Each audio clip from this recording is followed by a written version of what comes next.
And we are live for week 12. How's it going, everybody? Hope we all had a fantastic Thanksgiving. We got a fun Sunday slate ahead of us. 10 games on the main slate today, 11 games ahead of us overall. We got the Jaguars versus the Texans kicking off in just a few hours. Texans only 1.5 point underdogs at home. In that game, we got the Panthers versus the Titans, the Patriots versus the Giants, the Steelers versus the Bengals, the Buccaneers versus the Colts, the Saints, Falcons, all kicking off at 1 o'clock today. And then the late window, we got the Browns and the Broncos, the Rams, the Cardinals, the Bills, Eagles, Chiefs, and Raiders. And then tonight, a great one between the Ravens and Chargers. And our first comment of the day we're going to get to today. Good morning, by the way, everyone. Good morning, Connie. Good morning, Justin. Good morning, George. I don't feel great about starting Keaton Mitchell today. I think he's a fine dart throw. I have him ranked pretty low. I think down near around RB 30 this week. He did play more last week. That was exciting for Keaton Mitchell, 37% of the snaps. But how excited can we really get about 37% of the snaps? He had 8 carries, 1 catch, 9 touches. He'll probably be in the 8 to 12 touch range today. So we're really banking on a huge play from Keaton Mitchell in fantasy. Start Chase or Cooper Kupp. Yeah, let me go over to the wide receiver tiers here in the TikTok live. I'll pull up my wide receiver ranks in a second. Cooper Kupp is definitely a really interesting one. I actually do have Jamar Chase ranked ahead of Cooper Kupp just because of the injury risk with Cooper Kupp. Like we saw last week, I have Kupp at the top of tier 3.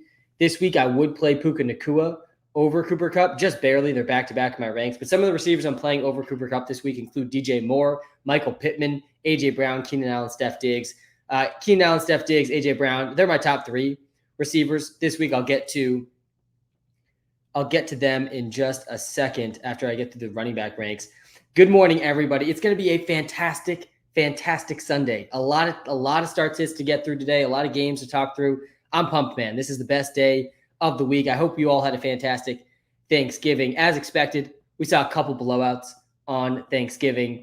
You got to play Corinne Williams this week, guys. There's no way around it. All right, let me pull up the running back ranks here.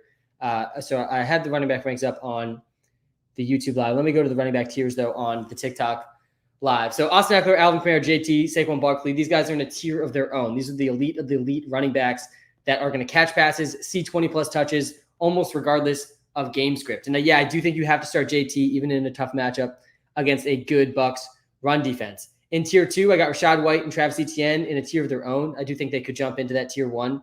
And then Corinne Williams kicks off tier 3. And there was a report they're not going to overload Kyren Williams in his return.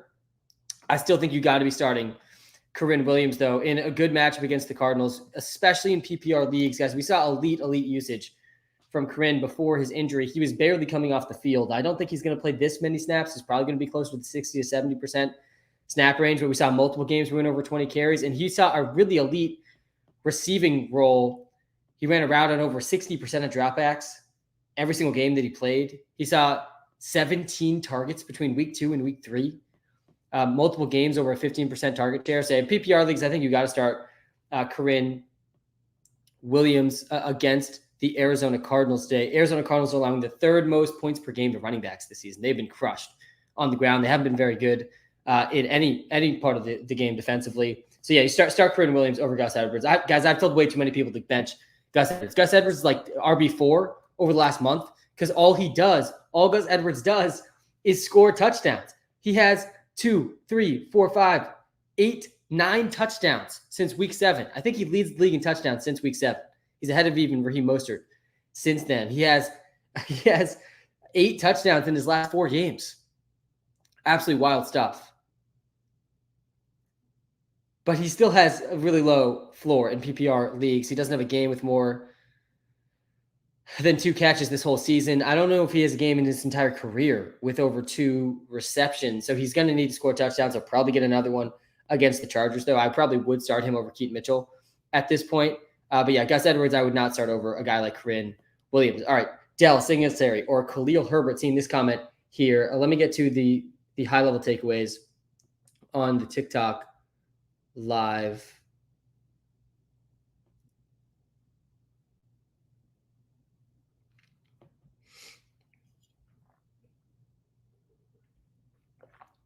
You got to go Tank Dell here for sure. Let me put the wide receiver tiers, actually.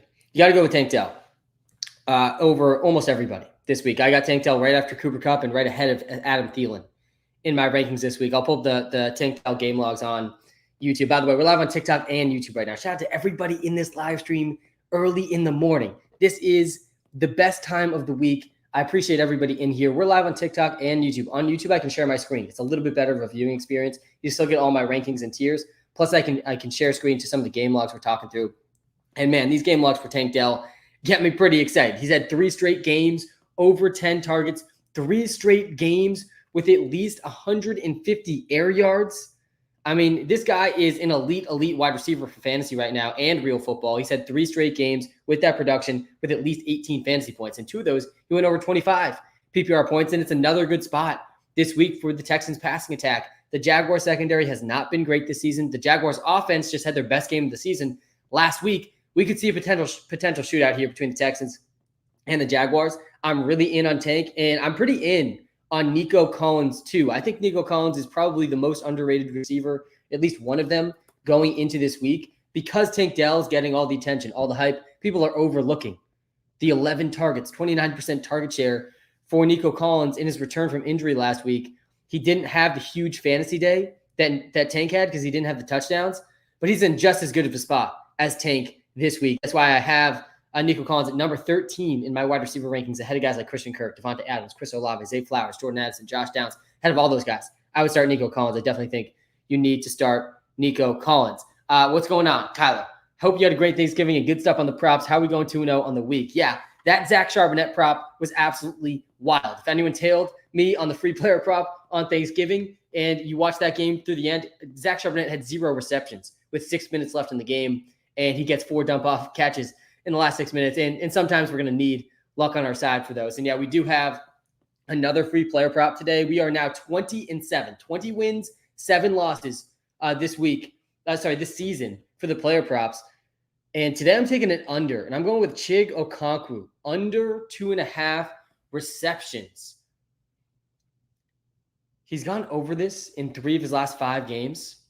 But last week, I'll pull up the game log here. This is straight from the Walter Pick if you're watching live on TikTok, and I'll pull up the game log here on YouTube also.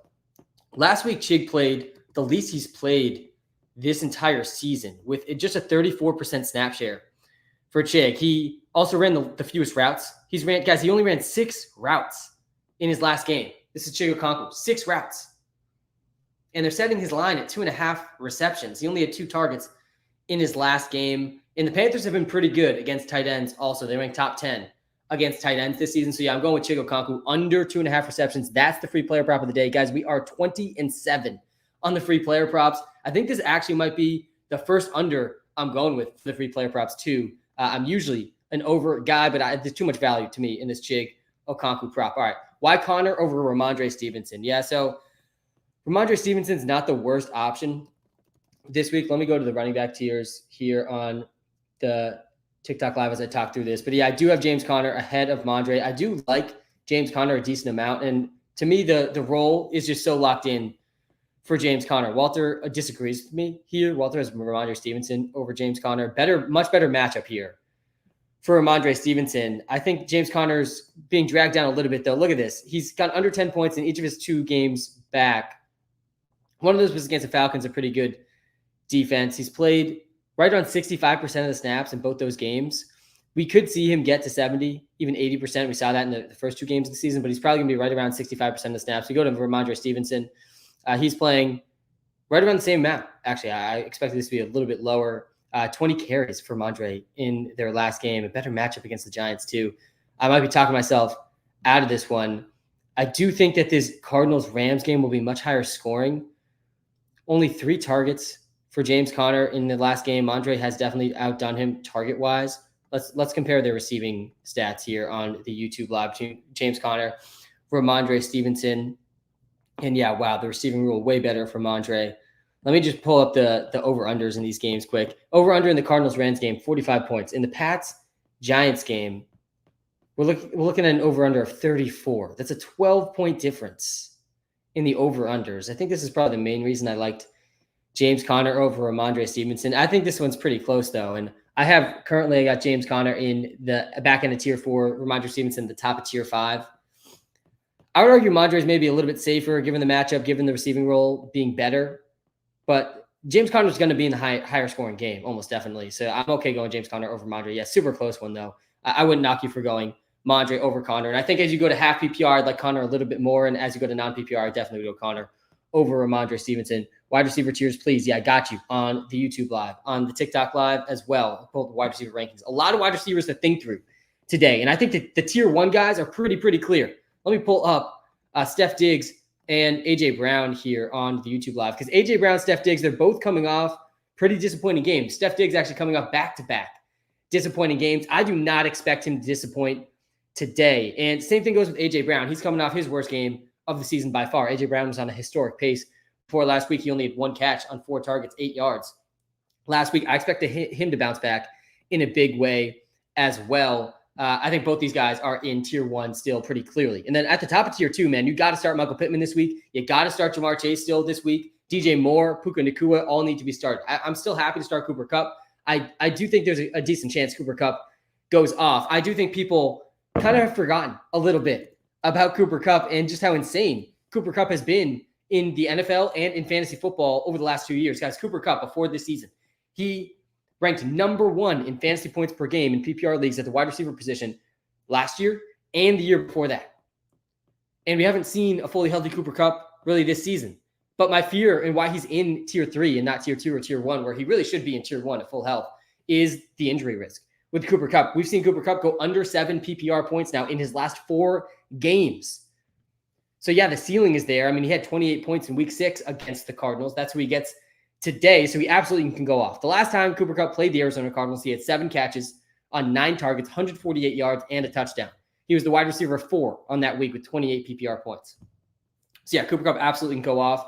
So can Puka Nacua, though. I like both of them a lot this week. How's Demario Douglas ahead of Courtland Sutton? Explain that. Yeah, so it's the matchup here for Demario Douglas versus Courtland Sutton. I'm absolutely terrified to start Courtland Sutton and Jerry Jeudy this week. They're playing the Browns, and the Browns have the best secondary in the NFL. They are one of the best defenses, if not the best defense in the NFL. Demario Douglas, meanwhile, he's clearly the top receiver for the Patriots. It's not even close. Juju Smith-Schuster played 99% of the snaps. In his last game, he had 1 target, 1 catch. Demario Douglas is by far the best receiver on the Pats. In PPR, he has a higher floor than Jeudy and Sutton this week. I know Sutton's been balling with the touchdowns, but guys, this is a really tough spot for Sutton and Jeudy. This is the worst possible matchup, I would argue, for receivers, is the Cleveland Browns. They've given up the 2nd fewest points per game to receivers this season. Listen to some of these stat lines. Last week, George Pickens and Deontay Johnson both went under 8 fantasy points. The week before that, Zay Flowers, Odell Beckham Jr. both went under 12.5 fantasy points. The week before that, Marquise Brown only had 7 points. The week before that, Jackson Smith and Jigba went under 13 points. DK Metcalf went under 13 points. Alec Pierce did nothing. Michael Pittman actually had an okay game. Josh Downs did okay. Ayuk did nothing against them. Basically, we've seen 2 good games against the Cleveland Browns defense at the wide receiver position this season. It was Tyler Lockett. It was Josh Downs. And earlier in the season, George Pickens did something. So it's just a really low floor, really low ceiling. No wide receiver has gone over 25 PPR points against the Browns. So what is the ceiling for Courtland Sutton and Jerry Jeudy? Today, there is no ceiling for them. There's no exciting ceiling for them at all. That's why I would rather bench them for a guy like Demario Douglas, who's had over 10 points in 3 of his last 4 games. He hasn't gotten under 7.5 PPR points in his last 4. I don't know who's going to start for the Pats today. It's probably going to be Mac Jones. I honestly think we'll probably see both Mac Jones and Bailey Zappi play today. It feels like that's a good bet to make just in general. But I think Mac Jones starts the game, and I think the Pats honestly destroy the Giants in this game. The more I think about it, I do not see the Giants offense succeeding against the Patriots defense. But yeah, Demario Douglas, he had a 35% target share in his last game. I mean, he's so far and away the best receiver that the Patriots have. I'm cool with his props today as well. I saw that comment there, Kylo. I'm okay starting Demario Douglas in PPR leagues, and I'm okay taking his reception and receiving yards props. Kupp or Jacobs this week? Yeah, I'm going Cooper Kupp over Josh Jacobs. Josh Jacobs' usage has been elite. Tough matchup here, though, against an elite Chiefs defense. Where are we? We're at a point in season where the Chiefs defense is better than the Chiefs offense. I don't think that's going to stick for long, but the Chiefs defense is absolutely good. They've allowed the 11th fewest points per game to running backs. Not a single running back has gone over 20 points against the Chiefs DeAndre Swift didn't do it. Javonte Williams didn't do it. Austin Eckler, he didn't even come close. He only had 6 points in that game. Javonte Williams missed it again. Jameer Gibbs didn't do it. David Montgomery didn't do it. Travis Etienne didn't do it. No running backs, guys, have gone over 20 points against the Chiefs defense. That's not good news for Josh Jacobs at all. Sam, good morning. App is legendary, but need another opinion. Matt, good morning to you. Guys, if you haven't checked out the Walter Picks app yet, you got to check it out. It is free in the TikTok bio. It is free in the YouTube description. It's the best way you can support me. It's also just the best place you can go for fantasy analysis and player prop analysis. All right.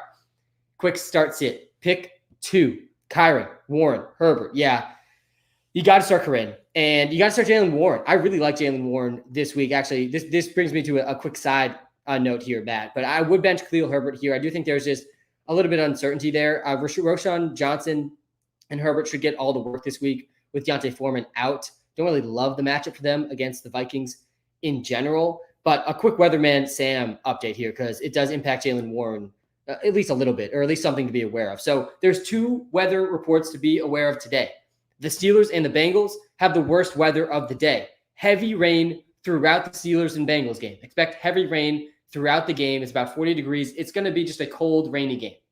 Not that cold, 40 degrees. I'm in Florida now, so it sounds cold to me. But the Steelers and Bengals, heavy rain. The Bills and Eagles, also going to have rain throughout the game. I don't think it's going to be as bad as the Steelers and Bengals game, but you can expect a small impact on the passing game, especially in the Steelers-Bengals game between Browning and Kenny Pickett. The last thing these guys need is anything hurting the rain. I think Josh Allen, Jalen Hurts, they'll be fine. I still think they'll be able to throw in this game effectively, plus the rain won't be as bad in that game. Overall, it's nothing major to be concerned about weather-wise, but it kind of makes me like the running backs in the Steelers-Bengals game a little bit more, going back to the Jaylen Warren comment we were just answering. I like Jaylen Warren a lot this week. There's a new offensive coordinator now for the Pittsburgh Steelers, and you got to expect that new offensive coordinator wants to give it to the running back who has been far superior than Najee Harris this whole season. Let's compare these two guys just in terms of raw stats and efficiency. I don't think there's going to be a single category here where Najee Harris wins. He is tied with touchdowns. He's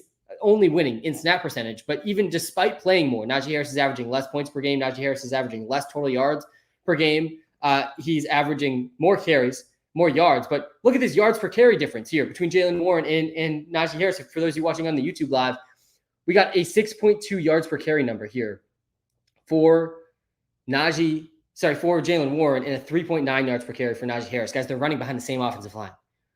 RB6, Jaylen Warren ranks 6th among running backs in yards per carry this season. The receiving stats, they're not going to be close either. Jaylen Warren, despite playing less snaps, he's averaging way more receptions, way more receiving yards. He's running actually a little bit more routes, getting a lot more targets, and he's averaging, surprise, surprise, more yards per catch. So yeah, Jaylen Warren, I do think is going to play a little bit more this week for that reason. I think there's a kind of exciting ceiling here for Warren. If he gets more usage and this efficiency sticks, we could see a solid RB2 outing, even in RB1. I mean, we've seen Jaylen Warren. I'll pull up the game logs quick. I think he's been a top 10 running back multiple times in the past few weeks. And yeah, he has. He was RB2 last week, Jaylen Warren, 24 points against the Browns. He was RB8 the week before that. Back-to-back weeks as a top 8 running back, 3 straight weeks as a top 15 running back. Now he gets a new offensive coordinator. So there's at least a story we can tell ourselves that he's going to play more and touch the ball more. Guys, he hasn't even been touching the ball that much. Last week, he had 9 carries, 3 targets. He had 12 touches. He finishes the running back 2. He's capable of ripping out big plays. Najee Harris is incapable of that. All right, let's go to some of these other tier lists. I'll go to the QBs and tight ends here. I'll start with the tight ends. The tight end tier list, I feel like, is getting easier and easier and easier to make every single week. All right, we got a question here between Isaiah Likely and Kyle Pitts. I think that one is relatively close. I do think I have Pitts ahead of Likely. I'm a little bit intrigued, I'm not going to lie, about Kyle Pitts this week. And I have a little bit of intrigue with Isaiah Likely also. We've seen a small sample size of Isaiah Likely without Mark Andrews. In a few of those games were pretty exciting. I'll open up the Isaiah Likely game logs here. But last week was really disappointing. Guys, last week I know that they didn't go into that game expecting Isaiah Likely to start, and it's a little bit of a weird data point for that reason. But guys, Isaiah Likely was out there 74% of snaps. He ran around on almost every play, only 2 targets, 0 catches for Isaiah Likely. So definitely a concerning data point last week when Mark Andrews went down on the first drive. If we go back to last season, you'll see a few of these games where Isaiah Likely played. In week 18, Isaiah Likely popped off 13 targets, 8 catches, 103 yards, no touchdowns. That was against the Bengals. And then week 9, where he played over 80% of the snaps again, 5 targets, excuse me. He only had 1 catch, 24 yards, and a touchdown. Finished with 9 points. The week before that, he was tight end 2. So he's got 2 games here without Mark Andrews, where he was a top 3 tight end. So there's a ceiling here with Isaiah Likely. But Kyle Pitts, on the other side of this game, Desmond Ridder is going to be playing again this week. The Saints have been horrible against tight ends. So have the Chargers. I would prefer to play Pitts over Likely because I think Pitts has a pretty high ceiling too. We've seen Pitts finish as a tight end 3 this season. He's been a top 10 tight end twice this year coming out of the bye. I would probably lean Pitts just barely. But yeah, I think both guys have an intriguing ceiling this week if you're desperate at tight end. But the top tier tight ends are pretty clear, guys, at this point. Kelsey's in a tier of his own. Honestly, I think he's maybe 2 tiers above basically every other tight end still, and I don't think we've quite seen that. I'm playing Kelsey in a lot of my DraftKings lineups this week. I think you should too. I think he's being slept on in terms of the gap between Kelsey and everybody else. I got Hawkinson, McBride, Kincaid, and tier 2, and Njoku kicks off tier 3. David Njoku, guys, we'll pull up this game log, but David Njoku is definitely a good option this week. I don't want to get overly excited about him just because he's on the Browns and Dorian Thompson-Robinson starting for the Browns. But guys, he had 15 targets last week. He's now had at least 6 targets in 5 straight games.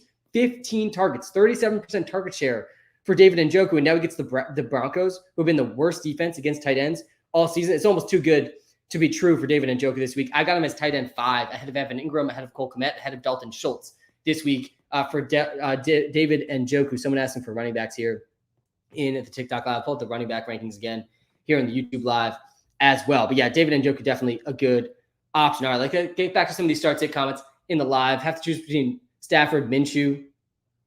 After last week, you're going to say Kelsey number 1. Yeah, Kelsey's still definitely number 1. Stafford, Minshew, and Browning, what's your advice? Let me pull the QB list here. I think I do have Minshew. Yeah, I have Minshew 1 spot ahead of Stafford. I would go Minshew, and I'm actually rocking with Minshew in a lot of my DraftKings lineups. I like the matchup, at least, for Gardner Minshew against the Bucs. I'll get to this comment up on the YouTube live in just a second, but the Tampa Bay Buccaneers have been a passing defense to exploit. Brock Purdy had 26 points last week. Week 9, C.J. Stroud popped off for 41 points.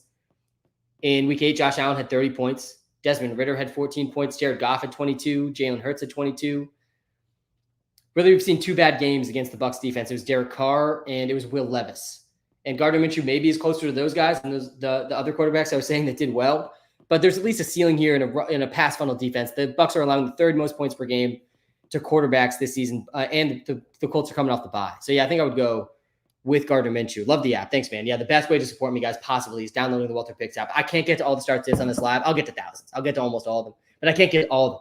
And the best way to get your start sit answered, if I can't get to it, is going to the Walter Picks app and just tapping the 2 players in the comparison screen in the start sit tool, and you'll be able to see the best projections possible for those 2 guys. It's custom to your league scoring settings. Check it out. It's in the TikTok bio. It's in the YouTube description. All right. And Njoku or Schultz half PPR. I'm also starting Ford. Yeah, you got to go Njoku over Schultz, I think, this week for all those reasons I was just saying. Njoku, 15 targets last week, 37% target share.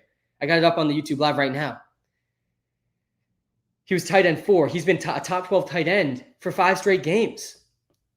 And now he gets the Broncos, who have been the dead worst defense against tight ends. The Broncos have let up huge games to tight ends this season. So yeah, I really think you got to start Njoku over Schultz.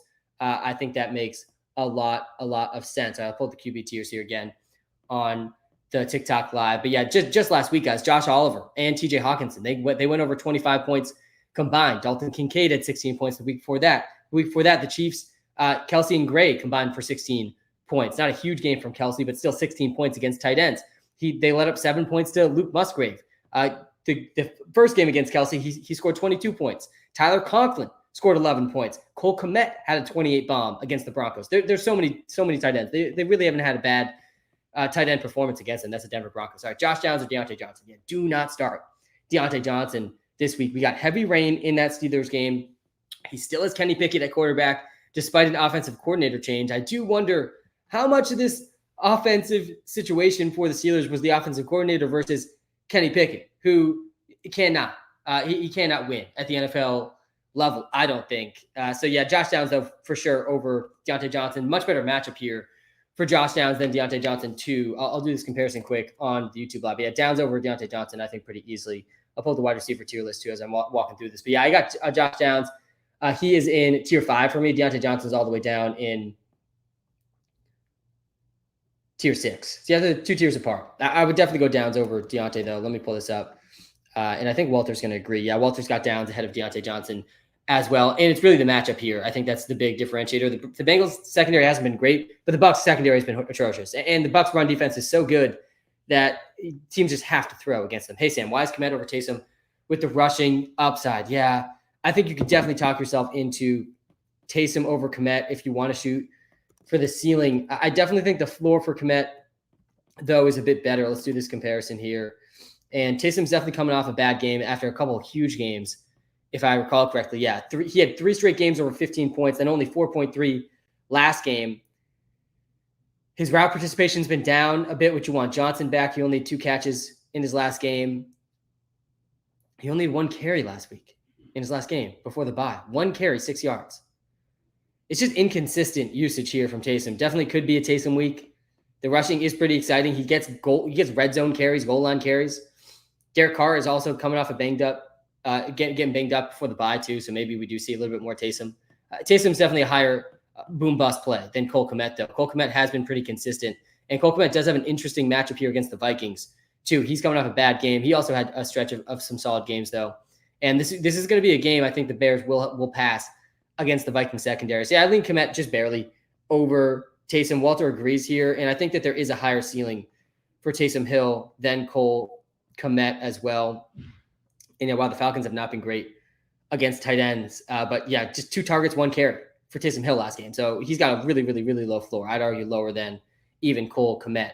Thoughts on Jay Jettas? Yeah, I do have Justin Jefferson thoughts. There's not a single Justin Jefferson ranking here for me. He's not in my wide receiver rankings, he's not in my wide receiver tiers, because I do not think he's going to play this week. He's technically questionable. He could play. Like, it wouldn't be the most shocking thing if he played. I would rank it probably 20% chance he plays, and mostly I'm confident about that just because the bye is next week. All the rhetoric around it has been they're not going to rush Justin Jefferson back, and I don't think they should. Does seem like he's 100% healthy, but why not? He doesn't have a long-term contract extension yet. He might as well wait till the bye. I mean, there's really not much incentive for Justin Jefferson to rush back, even though the Vikings are on a bit of a streak here without him. So yeah, I don't think Justin Jefferson is going to play. I do think Justin Jefferson plays, though, after the bye. And I think he will be fully healthy. Ridley or James Conner? I think I would probably go James Conner over Ridley. If it's PPR, it's probably pretty close, though. Let's see what Walter thinks about that one. We got James Conner here, and we'll go with Calvin Ridley. And yeah, it's James Conner over Calvin Ridley. Starts Zay Flowers and Nico Collins, or one of them in Pacheco. Oh, that's a close one. I think I probably would go Flowers and Nico. Flex Flowers, Kirk, or Singletary? Yeah, it's Flowers. Sorry, it's Flowers. Thanks for doing the TikTok Live subscription, by the way. I will get to 100% of the TikTok Live subscriber comments. And the last 20 minutes of the live is always for the TikTok Live subscriber comments. Hey, Walter, Lawrence or Dobbs? Jay Cook or Deontay? We got a classic mistake here. My name's actually Sam, not Walter. Don't worry about it. It's a classic mistake. Walter is the AI model that powers the Walter Picks app, which I helped build over the last 3 years. The best app for fantasy and player prop insights. It's free. It's in the YouTube description. It's in the TikTok bio. Use code SAM. When you sign up, you'll get a free 7-day trial to all the premium features. A bunch of the app is free as well, though, so check it out. Don't worry about it, though. All right, Lawrence or Dobbs? James Cook or Deontay Johnson? Yeah, so let's start with this QB one.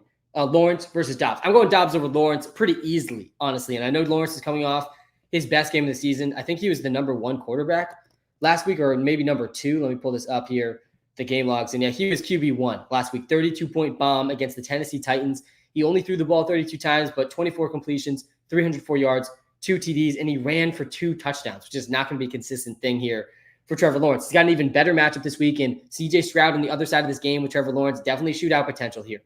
But let's not ignore the entire season up to this point for Trevor Lawrence. I'm not willing to throw out the first 9 games for Trevor Lawrence, where he went under 20 fantasy points in all 9 of those games.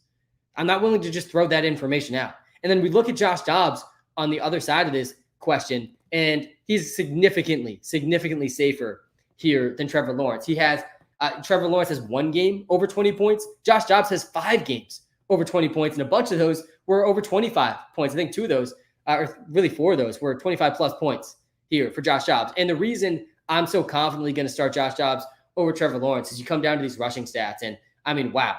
Josh Dobbs, QB4 in yards per game on the ground, QB6 in carries per game. He's averaging half a touchdown per game on the ground. That's Josh Dobbs. That really gives him an elite floor and ceiling. The passing stats are going to look better for Trevor Lawrence here for sure.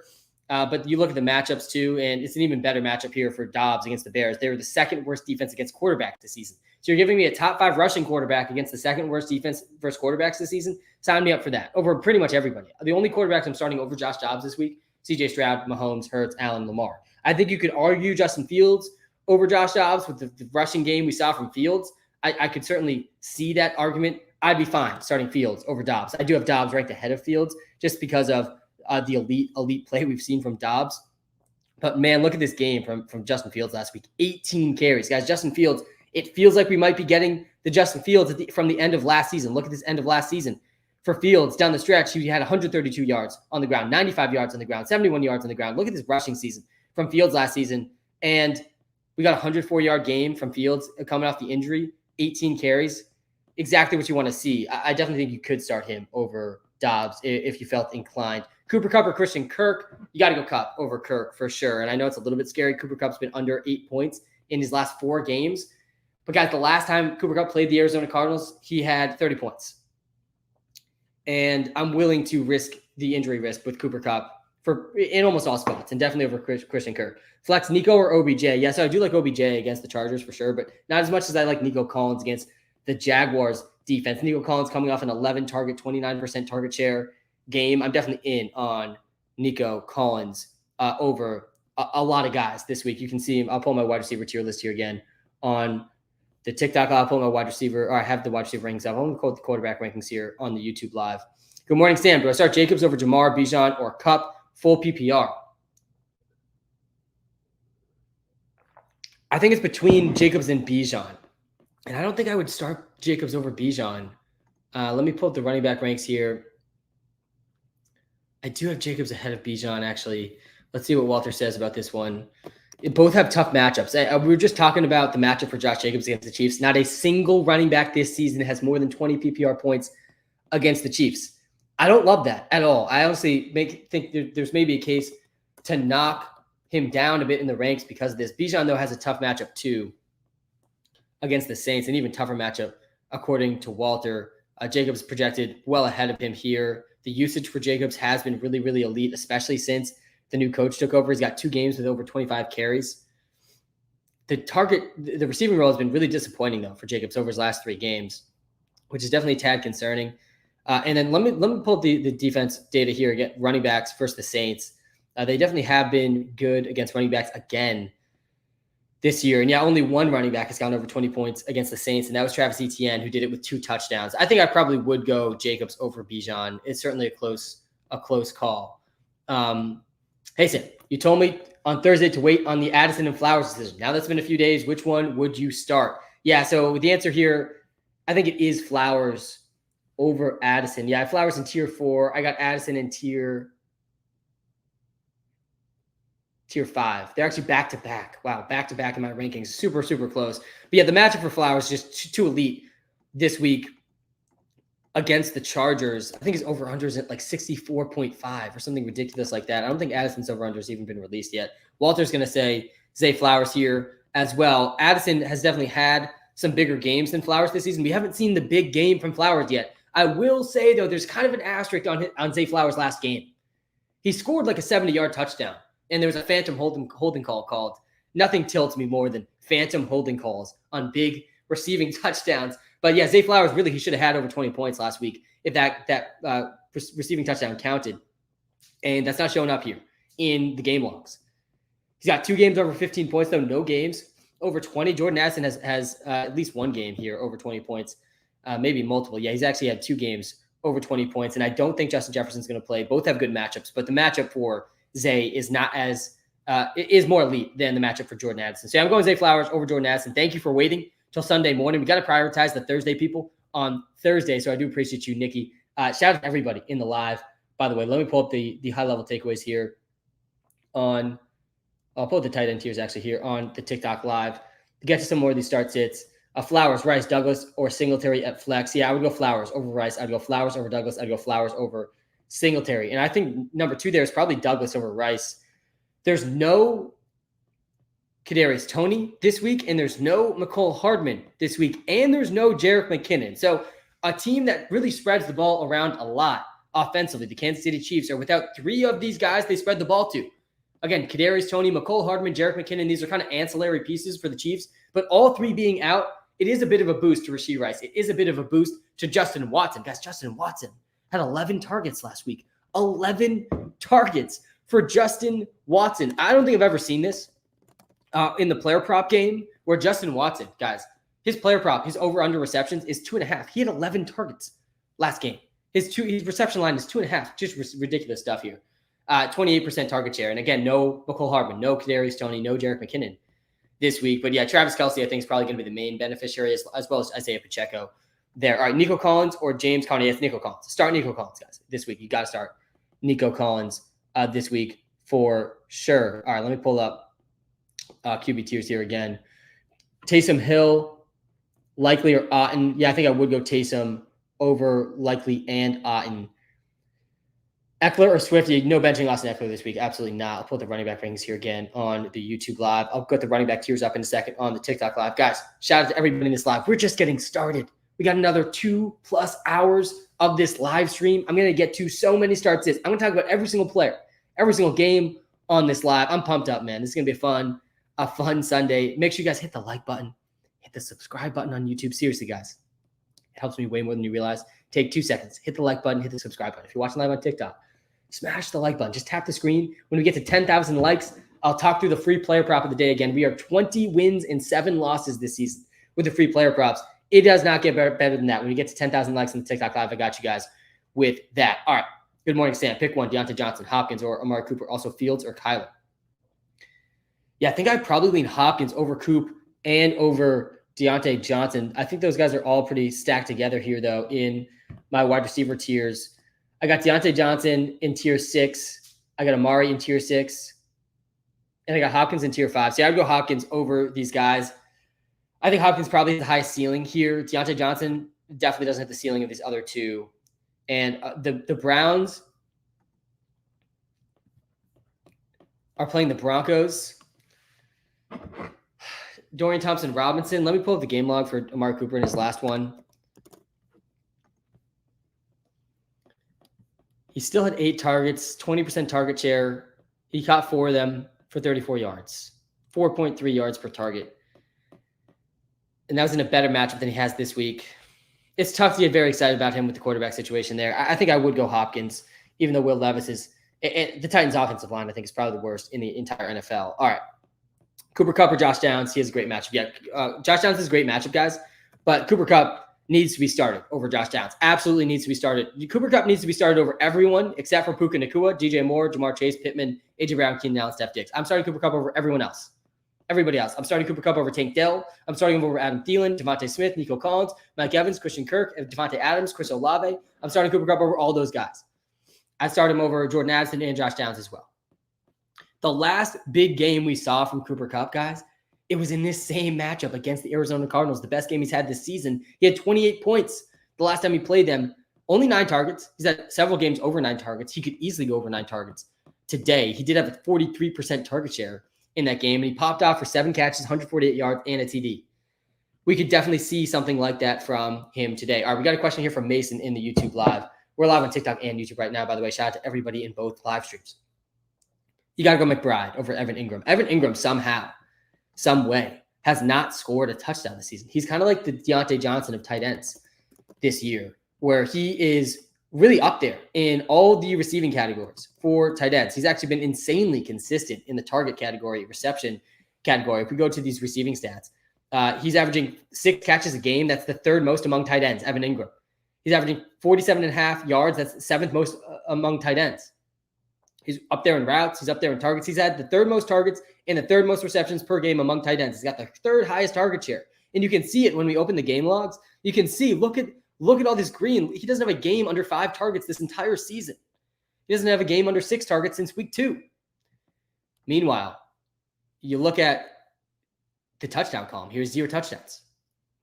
Dead last in TDs. And yeah, Trey McBride has been really elite in these last 3 games. his usage has been insane. He didn't come off the field last game, 100% snap share for Trey McBride. He ran a route in every single Cardinals drop back. He had at least 7 targets now, 3 of his last 4, at least a 24% target share in all of his last 4 games. And he gets a good spot here against the Rams, a better spot than even Evan Ingram has. So yeah, I think I would go McBride over Evan Ingram. Let me pull up the tight end tiers here again on the TikTok live. I got Hawkinson, McBride, Kincaid as tier 2, right after Travis Kelce in tier 1. I have Evan Ingram in tier 3 this week. So yeah, I think that makes a lot of sense. I'll put the tight end rankings here again on the YouTube live as well. All right, we got a question here. Ridley, Chase, or Collins? Yeah, so this one's between Chase and Collins. I know Calvin Ridley's coming off a huge game. I'm not forcing Calvin Ridley into any lineups this week. Absolutely not. I'm not doing that. Same thing with Trevor Lawrence. I'm not just going to throw out the entire past season, the whole last 9 games before last week for Calvin Ridley. Calvin Ridley's still a boom-bust option. And I would start Chase and Collins over him, I think, pretty easily. Chase versus Collins is a tough one. And Chase is such a hard projection with Browning starting instead of Joe Burrow. But guys, T. Higgins is out again this week. And Jamar Chase doesn't have a horrible spot here against the Steelers. This game is expected to have heavy rain, though. And I do worry a little bit about that. I'll pull the wide receiver tiers here again on the TikTok live. I see a lot of wide receiver comments. And this tier list, by the way, I'll put the rankings here on the YouTube live too. The tier list is in order by rankings. So if someone's in the same tier, whatever name is farthest left, that's the guy I would start over the other guy on the TikTok live. All right. Jamar Chase had 7 targets last week. He saved his day with a touchdown late in garbage time. He now has a touchdown in 3 of his last 4 games. I still believe Jamar Chase is a top 3 wide receiver, just pure talent-wise in the NFL. He's going to command targets. He's going to hit a 20% target share at least. Without T. Higgins, he could easily hit a 30% target share here against the Steelers. This game is going to have heavy rain, though. Weatherman Sam is here for you guys. There's going to be heavy rain throughout this game. That's probably not great news for Jake Browning and or Jamar Chase. Meanwhile, Nico Collins is in a really good spot against the Jaguars. Much better matchup, much better weather in this game. I actually think this game might even be in a dome between the Texans and the Jaguars. It's a close call here, honestly. I think I would be fine personally going Nico over Chase. Walter's saying Chase. My rankings are saying Chase, though. I'm going to side with Chase here on this one, but it's a super close one. Tough call for sure. But I'm starting both these guys over Calvin Ridley. Nick, finally, someone asked for the DraftKings lineup. I got you with the DraftKings lineup for sure. I don't have defense tiers, but I do have in my high-level takeaways some of the defenses I really want to start. Top of the list here is the must starts, and the bottom is the must benches if you're watching live on TikTok. All right, let me pull the DraftKings lineup and talk through this one because I'm pretty excited about the DraftKings lineup this week. I'm not going to lie. I did max enter the $3 entry, 20 entry max on DraftKings this week with lineups like this one. So I'm pretty all in on Gardner Minshew this week in DFS. He's priced down there with Mac Jones, who we don't even know if Mac Jones is a starter. That's the price here for Gardner Minshew, $5,100. He's like $3,000 less than these top QBs. Meanwhile, he's up against the Bucs, who've allowed the 3rd most points per game to quarterbacks this season, several top 5 quarterback days. And if Minshew finishes a top 5 quarterback, this lineup's going to cash. And I'm stacking Minshew with Downs and with Michael Pittman. The Buccaneers are one of the most, if not the most, probably the 2nd most pass funnel defenses in the NFL. I would say the Eagles are probably number 1, even though surprisingly we saw the Chiefs succeed on the ground against the Eagles in their last game. I was pretty surprised about that. I think they were probably just dropping back a little bit more than usual against Pat Mahomes, forcing the Chiefs to run. Anyways, the Bucs have one of the most pass funnel defenses in the league because their run defense is extremely elite and their secondary is far below average. So I'm stacking Minshew, Downs, and Pittman. A pretty cheap stack here to kick off. And I do think it makes sense to run it back with Chris Godwin or Mike Evans or Rachaad White. I would choose one of those guys to run it back with. In this lineup, I went with Chris Godwin.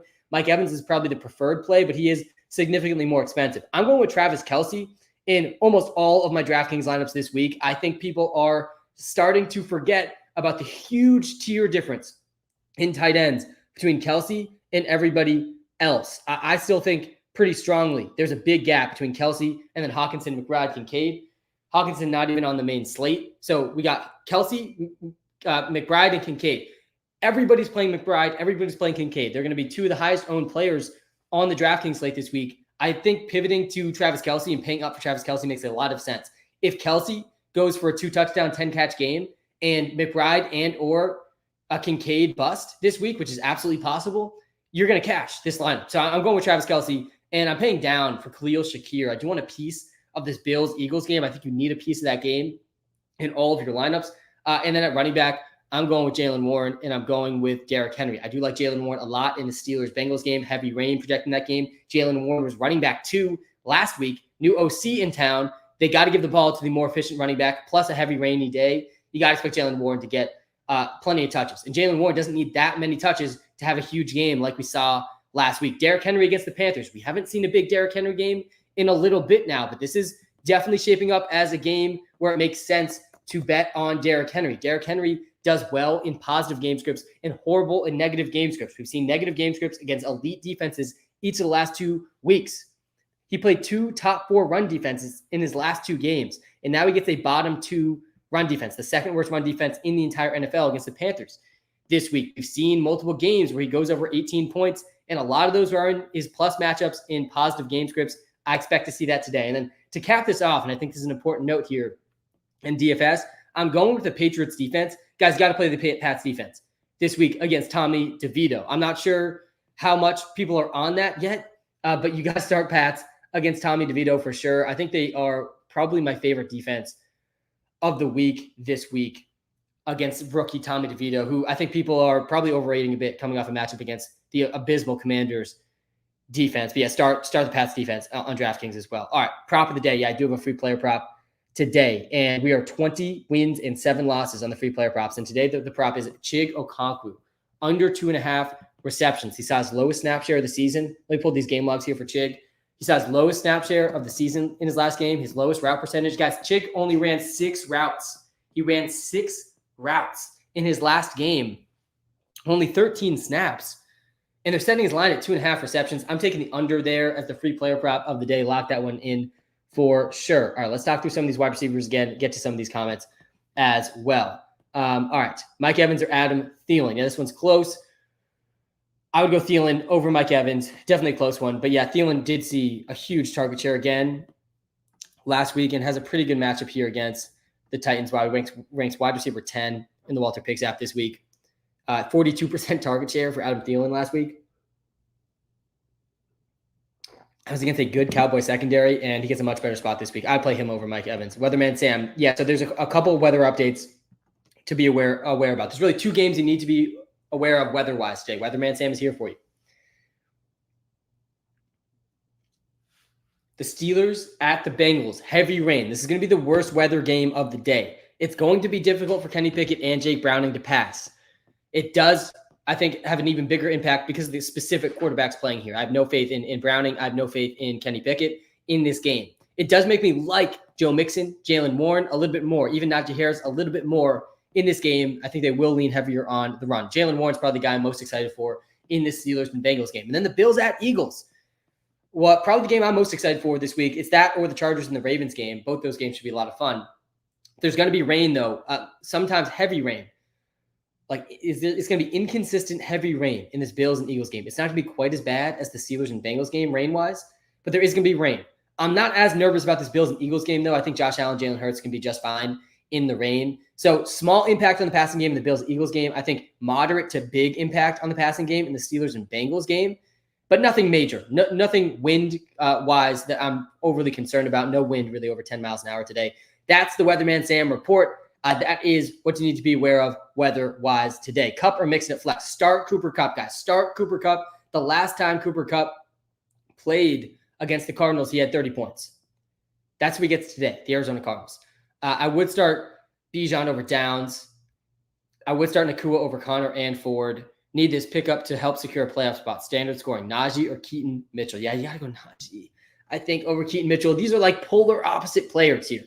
And I don't want to start Najee Harris at all this week. I really don't. I want nothing to do with him. Even in, like I was saying, that rain in that game, I think probably does benefit Najee Harris. Walter's going to say Najee here. Honestly, though, God, Najee versus Keaton Mitchell. I mean, at least you can get an exciting play out of Keaton Mitchell. There's not going to be an exciting play out of Najee Harris. I think he's had 1 or 2 plays over 10 yards this season. Keaton Mitchell, I think, also has 2 or 3 plays over 50 yards this season. But the usage for Keaton Mitchell is definitely going to be below, almost definitely going to be below the usage for Najee Harris. And the problem for Keaton Mitchell is he's not going to score touchdowns unless he breaks off a big touchdown play. Because in the red zone and around the goal line, it's going to be Gus Edwards. It's going to be Lamar Jackson. And it's not really the case as much for Najee Harris. I think Najee Harris is the safer play for sure.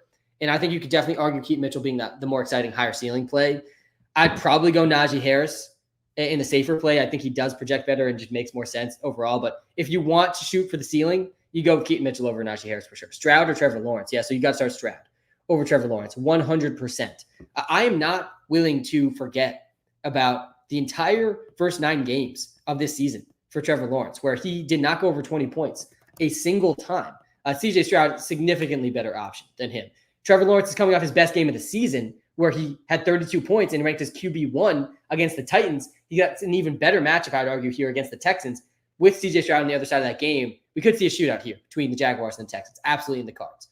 But again, Trevor Lawrence has 1 game over 20 points this season. Meanwhile, CJ Stroud, he's going to break the all-time record for rookie quarterback passing yards. He's going to beat Justin Herbert. He only needs, I think, 260. And guys, he's going over 260. CJ Stroud is going over 300 passing yards pretty much every single game. 3 straight games with 350 passing yards or more for CJ Stroud. The dude is balling, and the Jaguar secondary has not been great this season. So yeah, I do like Stroud more than Trevor Lawrence. I think that is pretty reasonable. And Trevor Lawrence he's not an awful play by any means, but he absolutely is a lower floor, lower ceiling play. All right, OBJ or James Cook? Yeah, OBJ over James Cook. Likely or McBride? Got to be McBride. JT or Gus? Got to be JT. Trade Kyler and Jacobs for Hurts. Only if you don't need a running back. Can we see wide receivers? Yeah, I got you with the wide receiver tiers. Devontae Adams or DJ Moore? I'm going DJ Moore over Devontae Adams. Douglas or Rice over Chase due to weather? No, I'm still going Chase over Douglas and Rice. And I still think you got to start Chase. Definitely the weather has me concerned the most. The most concerning weather today, like I said, Weatherman Sam is here for you guys. It is the Bengals and the Steelers game. Browning and Pickett I think will struggle to throw in heavy rain throughout the entire game. Anytime TD scores. Yeah. So we cashed with the anytime TD recommendations on Thanksgiving. We were there for CeeDee Lamb. We were there for Dak Prescott's touchdown line as well. And I think we had David Montgomery mentioned there also. I do think there are a decent amount of good touchdown scores today. I probably like Steph Diggs, anytime TD, the most here of the receivers. I think Steph Diggs is going to bounce back in a big way. I also like Jaylen Warren, anytime TD as well. Hope you're having a great Sunday so far. Can you pick 1 out of 10 out of a 10-man PPR? Not 1 out of 10. That would have been a lot, Aaron. And I hope you're all having a great Sunday as well. We're going to have a fantastic Sunday today. Sending good vibes to everybody today. I got a good feeling about this Sunday. It's going to be a fun slate. We got 11 games today. We got 6 games kicking off in just 2.5 hours. We're just getting started here on the slide. We got another 2 hours to go, guys. I'm going to get to all the comments. And yes, I would start Jaylen Warren over Jerome Ford. I saw that comment in the TikTok live. All right, to this question, the YouTube live. Jamar Chase, Tank Dell, or Puka Nacua?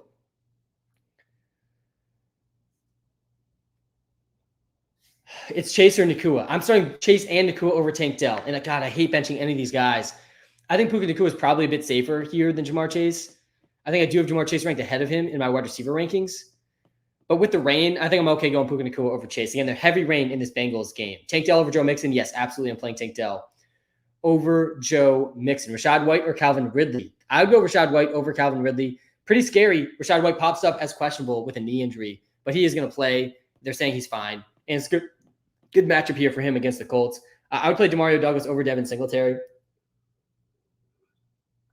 I don't think we can start Devin Singletary this week, guys. The run was great. It was a great run. If you rode Devin Singletary the last couple of weeks, you enjoyed that.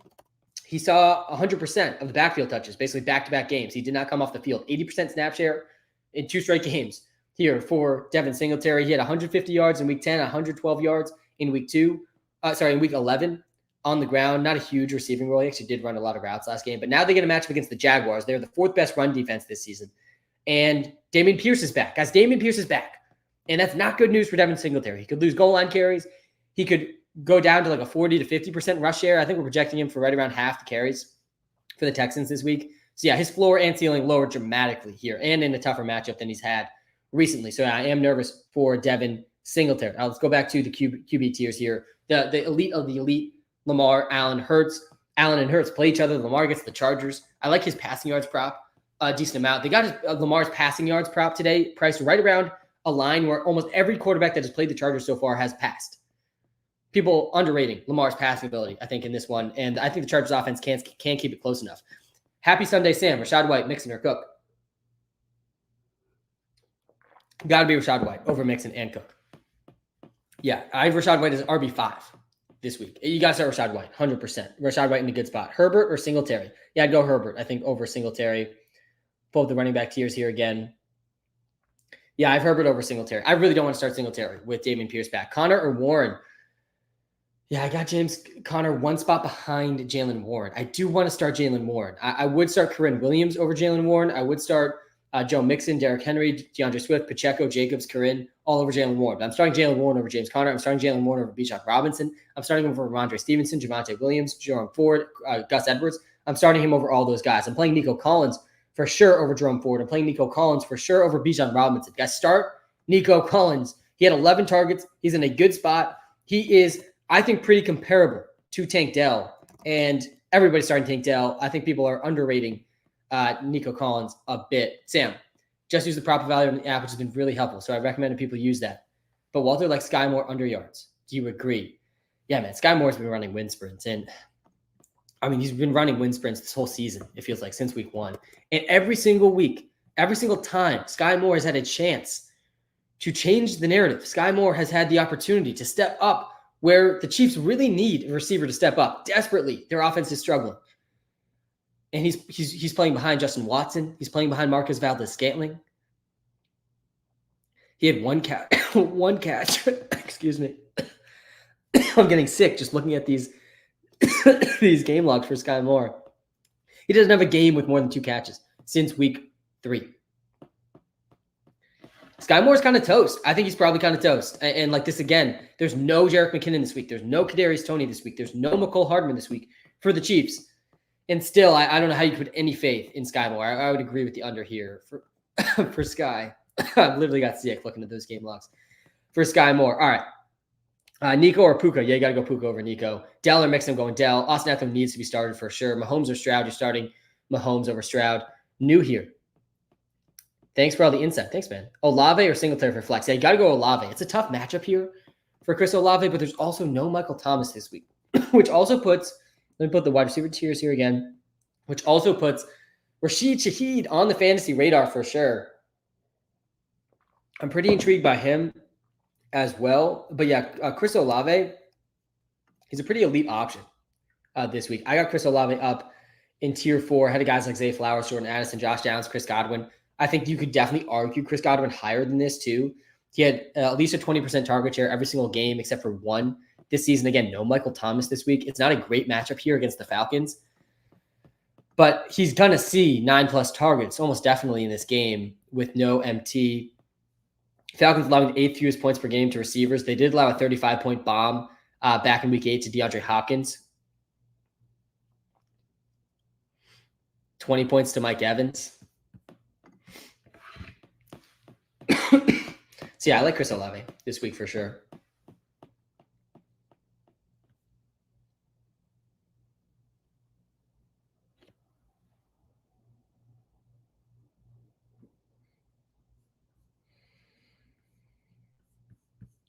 Swift or Cup?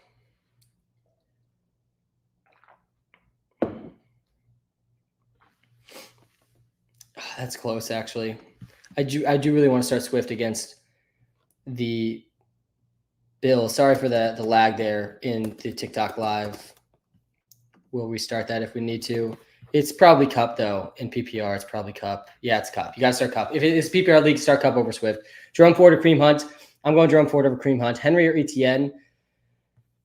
Yeah, let's go to the running back tiers here again. I think I do have Etienne ahead of Henry. Yeah, I do. It's Etienne over Henry. I'm playing Cup over Thielen. I'm playing Kyler versus Fields is actually really close. Pull the QB rankings here again. Yeah, I do have Kyler 1 spot ahead of Fields. This is a close call, though. Nakua or Pacheco in the flex? I would go Nakua over Pacheco. I do like Pacheco a lot, though, with McKinnon out, especially. Think his receiving role could be great. It's a good spot here. Let's actually see this. Nakua versus Pacheco. Pacheco maybe has a slightly better floor. It's a really good matchup here for Nakua, too, though, in PPR. Yeah, it's putting Nakua over Isaiah Pacheco. And, yeah, maybe you could argue this is a better floor here for Pacheco. He's going over 10 points, almost definitely, Pacheco. But Puka Nakua could go for a 30 bomb. DJ Moore is got to be started. DJ Moore, this is the first DJ Moore question I think I've seen today. Start DJ Moore, guys. DJ Moore is all the way back, in my opinion. He absolutely needs to be started. I like his props a lot this week against the Vikings. when you look at the 6 games DJ Moore has played with Justin Fields, he's averaging some pretty elite numbers, like 105 yards. I think he's averaging 105 yards per game, DJ Moore, in the 6 games with Justin Fields being healthy. He's averaging like 6 or 7 catches, 105 yards per game, and about a touchdown per game with Justin Fields. And we saw it last week, guys. If Justin Fields returns to full health, DJ Moore sees a 41% target share, 137 air yards, 7 catches, 98 total yards, 96 total yards. And he finishes last week as the wide receiver 6. He's a top 10 option. DJ Moore, a top 10 option this week for sure. In my opinion, he's an elite play in all formats, but especially PPR leagues. I'm playing Cooper Kupp over Flowers. I'm playing Stroud over Dobbs. Puka or Rashad White? Yeah, I'm going Puka Nacua over Rashad White too. I'm playing Demario Douglas over Keaton Mitchell. I'm playing Marquise Brown over Keaton Mitchell. I'm playing Cooper Kupp over Tank Dell. I'm playing Pacheco. Actually, I think I have Rashad White ahead of Pacheco. Man, that one's tough, though. I think Pacheco's even a little bit safer than Rashad White. But White has been really great in PPR leagues. Yeah, it's White over Pacheco. And yeah, it's got to be White over Pacheco. White's receiving role has been too good. He had 7 targets last game, 6 catches. He's now at least 4 catches in 4 of his last 5 games for Rashad White. 3-year subscriber here. Wow, man, appreciate you. How do you feel about Ridley versus Demario Douglas? Oh gosh, I think you got to go Ridley in that one because that Jaguars game really could be a shootout. I really think the floor for Douglas is pretty strong, probably stronger than the floor for Ridley.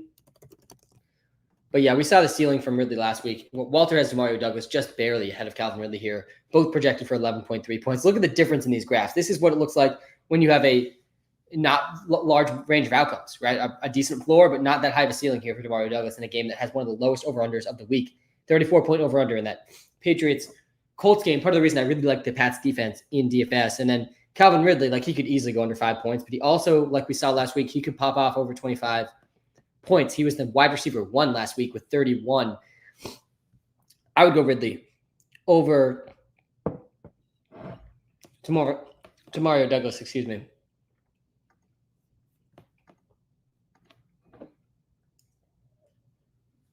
Fields or Herbert? Have Keenan Allen stack if that affects anything. Yeah, I would go Fields over Herbert this week. Fields gets the Vikings.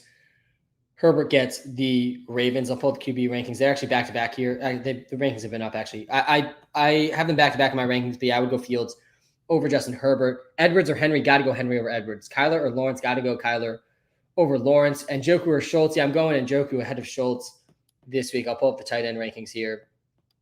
But I do like Njoku a lot against the Broncos. Broncos have been the best possible defense to have tight ends play against. Good morning, Sam. Good morning to you as well. Good morning, all of you. Shout out to everybody in this live stream. Seriously appreciate you all, guys. Make sure you're hitting that like and subscribe button. Hit the follow button if you're watching live on TikTok. And if I don't get to your start sit, guys, I'm telling you, go to the Walter Picks app. It's the best place for fantasy advice, best place for player prop advice. It's free. It's in the TikTok bio. It's in the YouTube description. And if you use code SAM when you sign up, it's a great way to support me and to get access to a 7-day free trial for all the premium features in the Walter Picks. I've already seen someone ask for the running back tiers. What about running back? Yeah, I got you with the running back tiers. Probably my favorite sleeper running back. I don't know how much of a sleeper he is at this point. It's Jaylen Warren in our heavy rain game. New offensive coordinator. Decent matchup against the Bengals. All right, Ramondre Stevenson or Zay Flowers. PPR flex. Got to be Zay Flowers against the Chargers defense. OBJ or Shaheed? This one's pretty interesting here, Frankie. Let me pull this up. My name's Sam, by the way. I am founder, CEO, content creator at Walter Picks. That is the name of the app that I have helped build, the Walter Picks app. Download that to support me. Appreciate that. It will give you this. What you're seeing on the YouTube live right now is the Walter Picks app. And yeah, it's Odell over Shaheed. Odell gets a really good matchup here against the Chargers. One of the best matchups, if not the best matchup you could have this season, has been against the Chargers. D-Hop or OBJ. I think I would. Oh man, that one's close. Let me pull that one up. Actually, let me pull the wide receiver tiers here again. I think I would probably go D-Hop over OBJ. Yeah, I would. He's one tier ahead. Please put up must starts. I got you with the must starts. The QBs, I think you really got to start. CJ Stroud, Josh Dobbs, Kyler Murray, Justin Fields. All really good starts. Rashad White, Corinne Williams, Isaiah Pacheco, Derrick Henry, Jaylen Warren. Those are my favorite running back starts. Wide receivers, Start Michael Pittman, start DJ Moore, start Nico Collins, start Zay Flowers. All these in really good matchups, really elite roles. At tight end, I really like Dre McBride, Dalton Kincaid, and David Njoku. But if you're playing on DraftKings, I would start Travis Kelce. Guys, one of the best parts about daily fantasy is you just get to play the best players, and that's Travis Kelce at tight end. He's in a tier of his own. But yeah, in season-long leagues, start McBride, start Kincaid, start Njoku for sure. At defense, I really like the Pats defense against Tommy DeVito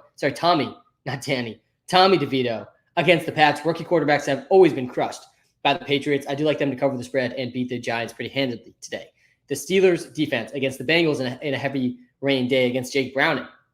I like the Ravens defense against the Chargers. The Ravens defense has still been elite. I'm willing to play them in fantasy, and then the Browns defense is as always, an elite option, especially in their matchup this week. The guys I want to bench, the quarterbacks are pretty obvious. No like really glaring quarterback benches. I think I lean towards benching Trevor Lawrence over a lot of these guys, so you could put him in the must-bench category. I'd start all the guys in the must-start category, Stroud, Dobbs, Kyler, Fields. I'm starting all those guys over Trevor Lawrence. I also really want to bench Derek Carr and Russell Wilson.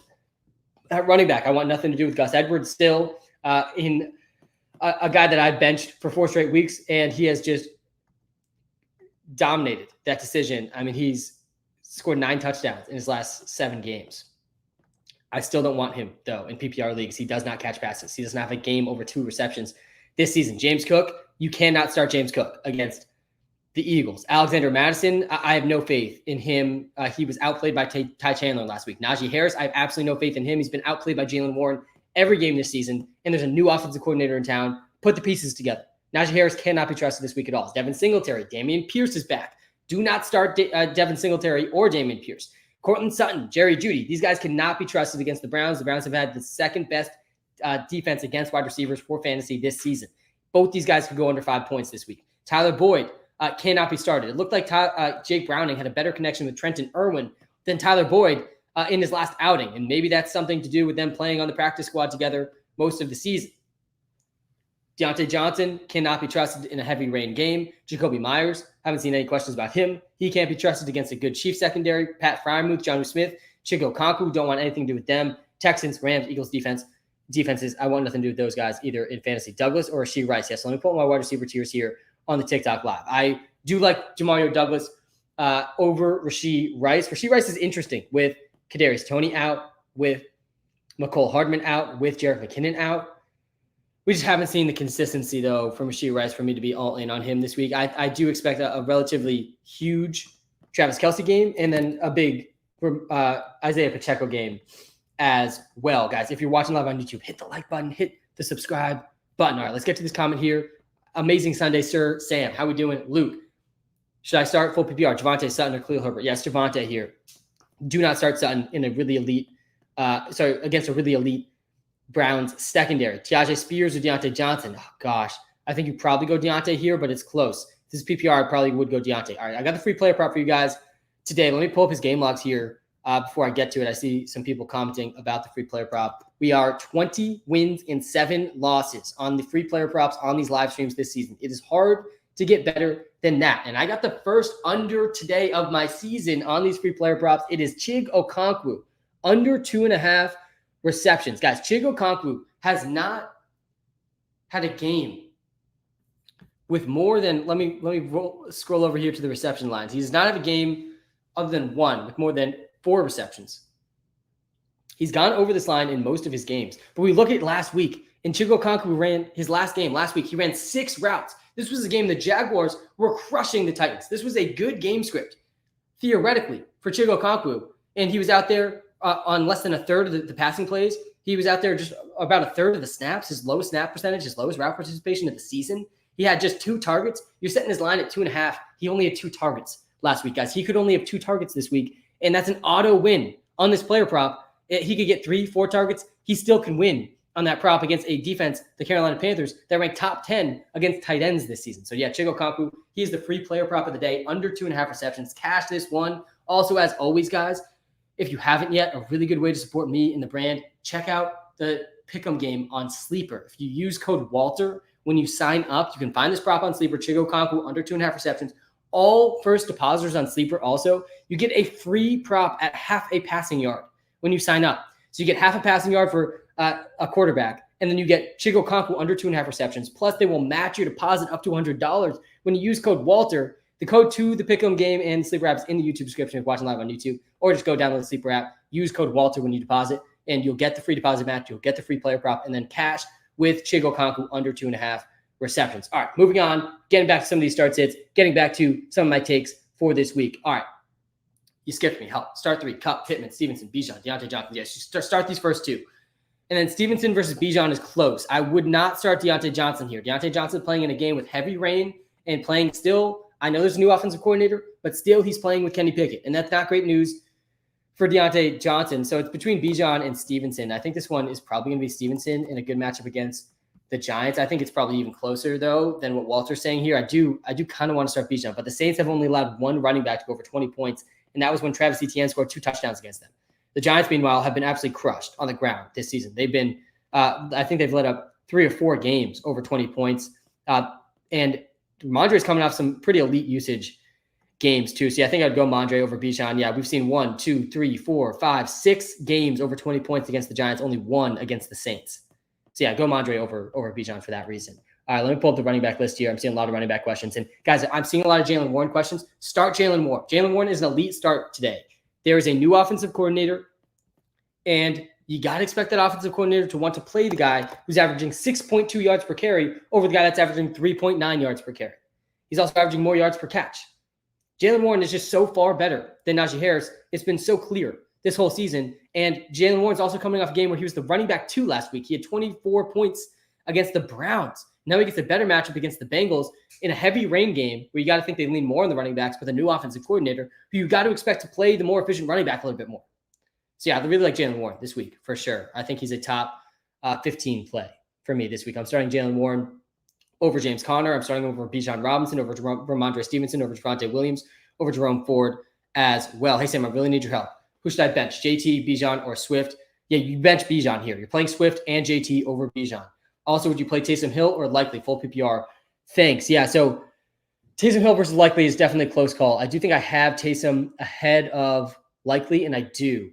I would play Taysom over Isaiah Likely. I'm intrigued. I'm not going to lie. I'm intrigued by Isaiah Likely. I think he's an interesting start in deeper leagues. I would start Isaiah Likely over Jonnu Smith and Pat Freiermuth and Hunter Henry. I even have Cade Otton, though, ahead of Isaiah Likely. I think Likely has a higher ceiling than Otton. Honestly, I probably would play Likely over Otton. I think I would change that about these rankings. But, guys, the last game was pretty concerning here for Isaiah Likely, where Mark Andrews went down. Isaiah Likely ran a route on 93% of the passing plays for the Ravens. He was out there basically every single time they were throwing after the Mark Andrews injury. And he had 0 catches, 2 targets, 0 catches. So this isn't a concerning data point without Mark Andrews in the lineup. He went down in the first draft, Mark Andrews. RIP, by the way, to 3 of my 7 high-stakes fantasy leagues with Mark Andrews. In 2 of those leagues, I am starting Isaiah Likely. One of those leagues, I dumped the rest of my fab on Isaiah Likely. I think I dropped 22 out of my 23 fab in one of my high-stakes leagues to get Likely this week. So I'm rocking with him in one league over Jonnu Smith and over Cade Otton, for example. I think Taysom Hill is fine to play over him. We go back to last season, and there's a couple games here without Mark Andrews where he absolutely popped off. One of them, he was tight end 3. That was week 18 last season. And one of those, he was tight end 2. That was week 8 last season. He also has another top 10 finish in here, but he's got a couple games in here too. Really all 3 games where he played over 65% of the snaps, he succeeded last season. And then we have one game here where really week 1 and week 11. Like he didn't play, Mark Andrews didn't play in week 1 either. So we have a bad game week 1, two bad games here this season. So the ceiling's intriguing. Good spot here against the Chargers too, but I'm generally in on Taysom over Likely. I play Kmet over Likely also. Hill or Ingram? Yeah, I'd go Ingram over Hill. Likely versus Kmet. Yeah, I'm leaning Kmet over Likely. I think you could argue a higher ceiling for Likely in that game against the Chargers, but the floor is definitely better for Kmet. Mark Andrews, not even on the list, is absolutely crazy. Do you watch football? Yeah, so this is a fantasy football tier list for this week. So it's not crazy that Mark Andrews is not on this list. I do watch football. I am aware that Mark Andrews is out for the rest of the fantasy football season. And this is a fantasy football live stream. This is a fantasy football account. This is a fantasy football YouTube account, TikTok account. I do not really care for your non-fantasy takes because I'm trying to win fantasy football championships. I'm playing a game, a fake game about a real game. So yeah, I don't have Mark Andrews on the tier list in my rankings because you are not starting him in fantasy for the rest of the fantasy season. By the way, you can comfortably drop Mark Andrews. I do not think he's going to even come back for the real NFL playoffs. but he's definitely not coming back by the fantasy playoffs. Hey, Sam, please help. Puka Nacua or Cooper Kupp. Yeah, I'm leaning Puka Nacua over Cooper Kupp by one ranking spot. I have my wide receiver rankings up actually right now on the YouTube Live. I'll pull up. I have them up on the TikTok Live too. Yeah, I just, there's a little bit less injury risk with Puka Nacua than there is with Cooper Kupp. So that's why I got Puka Nacua over Kupp. I like both of them a lot, though, against the Arizona Cardinals. And guys, the last time Cooper Kupp popped off, which we only have seen really once or twice this season, I think twice, was against the Arizona Cardinals, where he dropped 30 points. But he's had 4 games straight now under 7 PPR points. That's Cooper Kupp, which is why I have Puka Nacua over him. Again, there's a little bit more injury risk here with Cooper Kupp. He is going to play. I definitely play Puka Nacua over Gus Edwards. Yeah, we just talked about the Isaiah Likely thing. And yeah, he's had 3 good games and 2 bad games with Mark Andrews out. And he's at high ceiling, just a low floor, I think. But he should be out there pretty much every single passing play, which is good. Devontae Smith, Kyren Williams, or Ramondre Stevenson. If that's PPR league, I'm going Devontae Smith over Kyren Williams. I'm definitely playing Kyren Williams over Ramondre Stevenson as well. I'm seeing a question, why is there no DK Metcalf? This is this week's tier ranking list. This is this week's rest of the players that are playing. DK Metcalf already played. This is not a rest of season tier list. This is not a talent tier list. This is a fantasy football tier list of who you should start and sit for fantasy. That is what I'm very, very focused on. Hopkins or Hollywood Brown. That one's super close, honestly. Really tough call there. 2 boom bust options. And Hollywood Brown was questionable with an injury this week. He is going to play. Pretty much all the questionable guys are playing. Hopkins, definitely we've seen how boomy and busty he can be. It's Hopkins over Marquise Brown. It's close. Marquise Brown has a slightly better matchup. I still think Marquise Brown is one of the most underrated receivers in the league for fantasy purposes. I still think if your trade deadline hasn't passed, Marquise Brown's probably the best buy low wide receiver across all of fantasy. He's had 3 straight brutal games, 2 straight with Kyler Murray back. And he's clearly not at 100% health, but he is out there 100% of the plays and 100% of the routes still. And he's got a much better schedule down the stretch too. But yeah, I would go DeAndre Hopkins this week over Marquise Brown. It is a close one though, for sure. All right. Go to wide receiver. I got you with the wide receiver tier list. Tank Dell, Adams, or Schultz.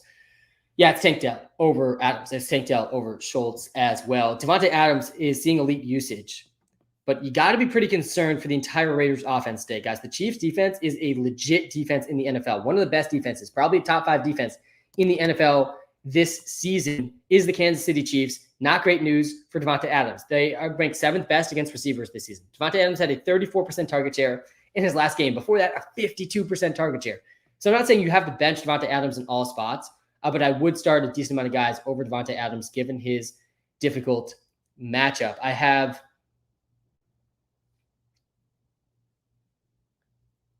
trying to find him here on this tier list. Yeah, he's in tier 4 right there. I would start Devontae Adams over Chris Olave, Zay Flowers, Jordan Addison, Josh Downs. But I'm starting Christian Kirk, Mike Evans, Nico Collins over Devontae Adams, starting Devontae Smith over Devontae Adams, starting Adam Thielen, Tank Dell, Cooper Kupp over Devontae Adams as well this week. He should be heavily targeted, but the Chiefs defense is very good, guys. We just saw A.J. Brown have 1 catch against the Kansas City Chiefs. Why is Ridley so low? Do you have a QB tier list? Yeah, I got you with the QB tier list. And Ridley is low because I'm not just going to throw out his previous 9 games despite a huge game last week. I still think Calvin Ridley is a boom bust option for fantasy. We've seen it throughout this season. Guys, he's had 4 games. He's had 5 games with 7 or fewer PPR points, and he's had 3 games over 20.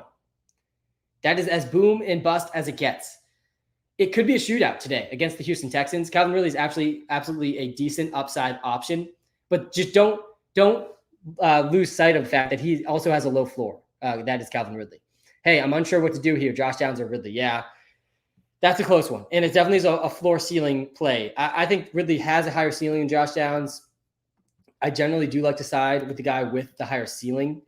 Josh Downs, I do think, has a higher PPR floor. And I think this is exactly what Walter's saying. Yeah, higher floor for Josh Downs, higher ceiling for Calvin Ridley. I would lean Calvin Ridley over Josh Downs personally because I like to shoot for ceilings. I like to take risks that have big rewards.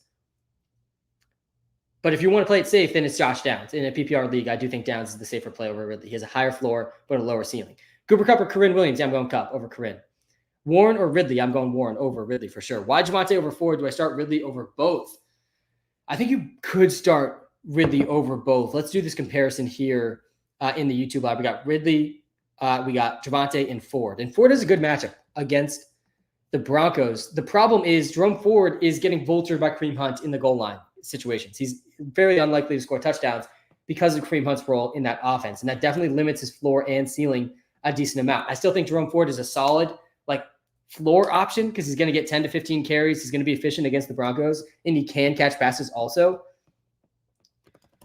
But if he's not going to have a chance to score 2+ touchdowns, it makes me a little bit less excited about him. Javonte's been seeing really, really consistent work, but Javonte has a pretty scary matchup here against the Browns. We did see Jaylen Warren do pretty well against the Browns last week, but generally we have not seen very many running backs do well against the Browns. Only 11 carries for Javonte last game. They didn't run that much, I don't think, though, against the Vikings. And his receiving role has been a bit disappointing. Ridley, I think, does have the highest ceiling. He does. Ridley is by far the highest ceiling here among these guys. So honestly, I'm fine going PPR. I'm going over with Calvin Ridley over Javonte Williams. This is a close call for sure. PPR, though, I'd go Javonte. Sorry, non-PPR, I'd go Javonte. And full PPR, I think I would go Ridley actually over these guys. Yo, Sam, Derrick Henry, Swift, or Olave for flex. Yeah, all these guys are really good options this week. Probably Swift is the option to go with here, though, against the Bills. You definitely want pieces of this Bills game, and Swift is definitely a good way to get that piece. Let's see here.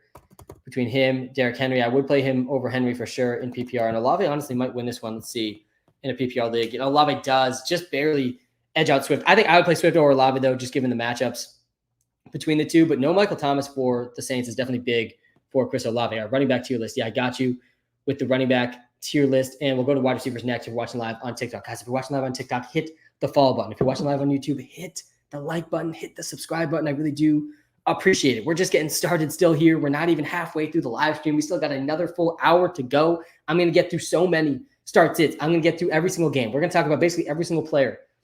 The best way you could possibly support me, guys, is by checking out the Walter Picks app. It's in the YouTube description. It's in the TikTok bio. I've spent the last 3 years of my life. I spent every dollar I have building the Walter Picks app for all of you. It's the best place to go for fantasy and prop insights. It's free. And there's premium features in the app that do cost money, but also if you use code SAM, you'll get a free 7-day trial to all of the premium features in the Walter Picks app as well. So check it out. All right. Standard League, 3 years in. Appreciate you, man. Puka Nacua, Nico Collins, and then Kyler Murray, Dobbs. Have a feeling Nico is going to go off. Yeah, I like Nico Collins a lot this week. I got the same feeling as you. And I think that people are really sleeping on Nico Collins because Tank Dell's getting all the excitement. Tank Dell. That's all I'm hearing about from everybody. And I'm excited about Tank Dell too. He's popped off for 3 straight games now. He is looking like an elite fantasy option. But I think Nico Collins is pretty comparable to Tank Dell. He had 11 targets last week. We've seen multiple games where Nico Collins out-targets, out-receives Tank Dell. And this is really not to put Tank Dell down, but really just to lift Nico Collins up. I do think Nico Collins is a good option, but I think Puka Nacua is a better option than Nico Collins. I'll pull up the wide receiver tier list here on the TikTok Live. I'll pull up the wide receiver rankings here on the YouTube Live. And we'll do this comparison. But yeah, Puka Nacua is a pretty elite option here against the Arizona Cardinals. I know Cooper Kupp's back. Definitely a chance Cooper Kupp dominates the targets here. But we've seen games, we've seen more consistency, honestly, from Puka Nacua than Cooper Kupp. Puka Nacua has less injury risk than Cooper Kupp. We've certainly seen 3 games here under 8 points for Puka Nacua. Pretty much every other game that was elite. The last time he played the Arizona Cardinals, he only had 6.6. And Cooper Kupp did pop off in that game. It's a close call. But yeah, I'd lean Puka Nacua over Nico Collins. Then Kyler Murray or Josh Dobbs. Have a feeling Nico's – yeah, so Kyler Murray versus Josh Dobbs. I do think I have Dobbs. Yeah, I have Dobbs 1 spot ahead of Kyler Murray. I would go Dobbs over Kyler. Elite rushing floor and a good matchup for him. DraftKings, yes. Pumped to see another DraftKings comment here because I'm pretty invested into DraftKings lineups this week because I think there is an edge to be had with stacking Gardner Minshew with Josh Downs and Michael Pittman. I think all of these plays here in this DraftKings lineup are good to build from. I have Travis Kelce in almost every single DraftKings lineup this week. I think people are going to play too much Kincaid, too much Trey McBride. I like both those guys a lot for fantasy, but I don't think they're very close to the ceiling that Travis Kelce possesses. I'm playing Travis Kelce in almost all my DraftKings lineups. And I'm going to pay down for a guy like Khalil Shakir. I even like Juju Smith-Schuster at min price this week on DraftKings if you really need to find some guys to get in. Trey Palmer, not a horrible one at a low price too.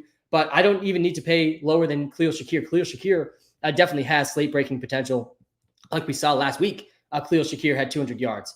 Not 200 yards, 100 yards on just like 2 or 3 catches for him. And now he gets a really good matchup here against a bad Eagles secondary, a pass funnel Eagles defense.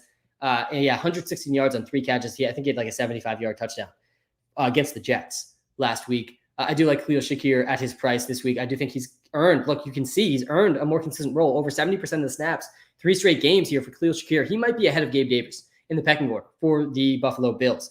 I'm running it back with Chris Godwin against this Colts stack. I think you got to get Godwin or Mike Evans into your stack, if not Rashad White. You got to get one of those three guys if you're stacking the Colts like I am in pretty much all my lineups this week. And then Jaylen Warren, I'm in on him pretty heavily this week. I do like Jaylen Warren a lot against the Bengals in a very heavy rain game. New offensive coordinator. You got to think the new offensive coordinator gives the more efficient running back a few more touches, and he doesn't even need that many touches to be a great play on this slate. He was running back 2 last week with just 12 touches. Derrick Henry against the Panthers. I do expect a big Derrick Henry game. I think a touchdown from Derrick Henry is on its way today. This is going to be a positive game script here for the Titans. It's going to be a good matchup, the best matchup, arguably, of the season for Derrick Henry. And we've already seen him have big games against bad run defenses in positive game scripts before. And then last, but certainly not least here, play the Patriots defense on DraftKings.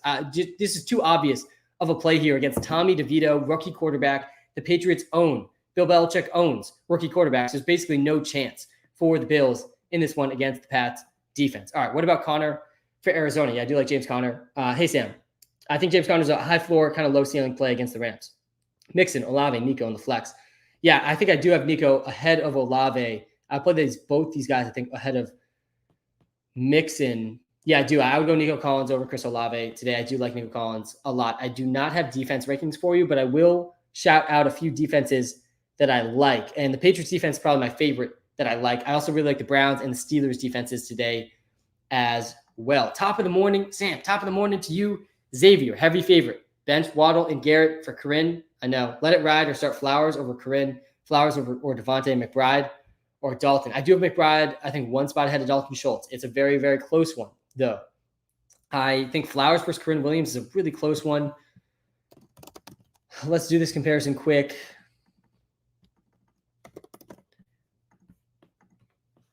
Hey, God, it's Corinne. Man, look at it. I mean, Flowers has not had a big game yet. Definitely could come here against the Chargers. I would go Corinne Williams, yeah, over Flowers. I think you let it ride. Let it ride, especially considering you're a heavy favorite. I think Corinne is a bit safer here for sure. Singletary or James Cook? I want nothing to do with Devin Singletary, and I want nothing to do with James Cook. I would start Singletary, I think, though, over James Cook. Let me pull up my running back tiers here again.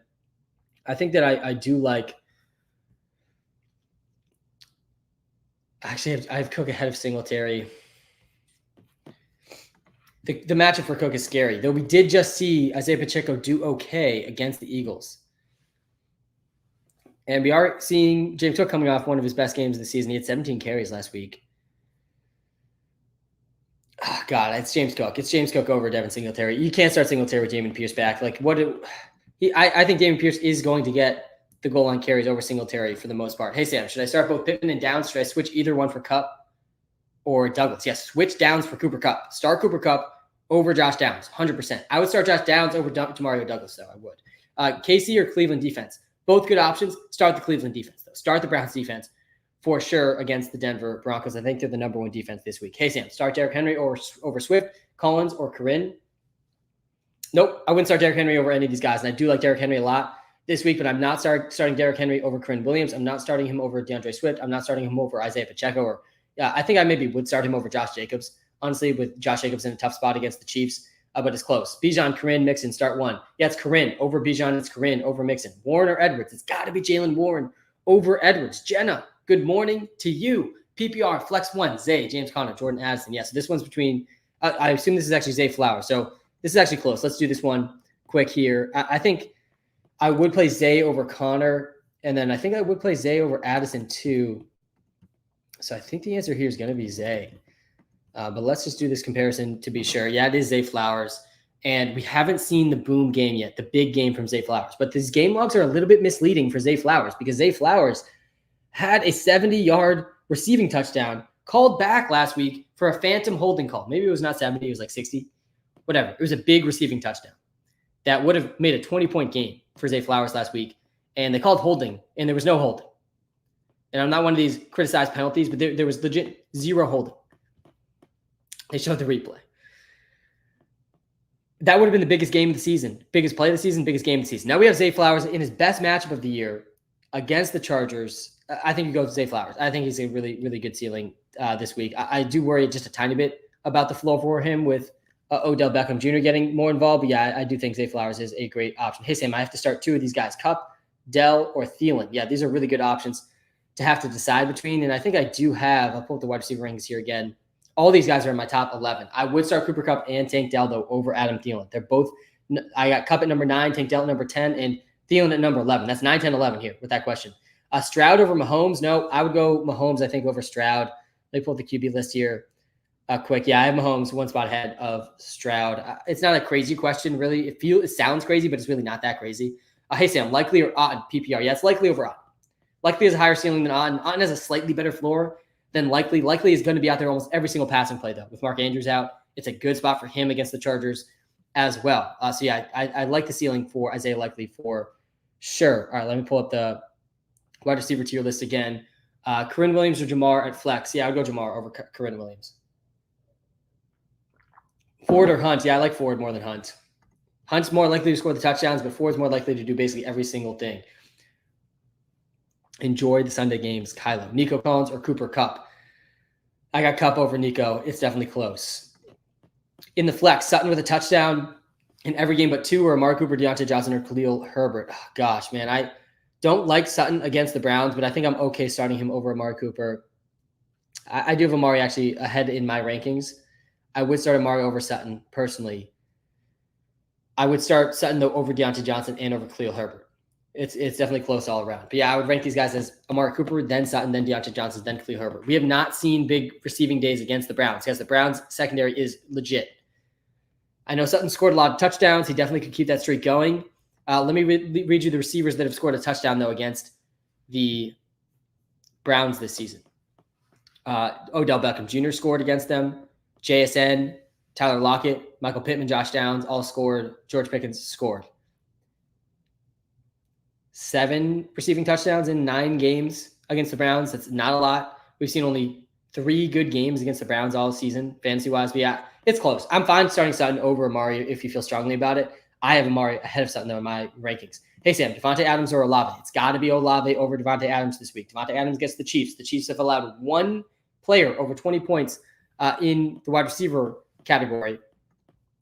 That's not great.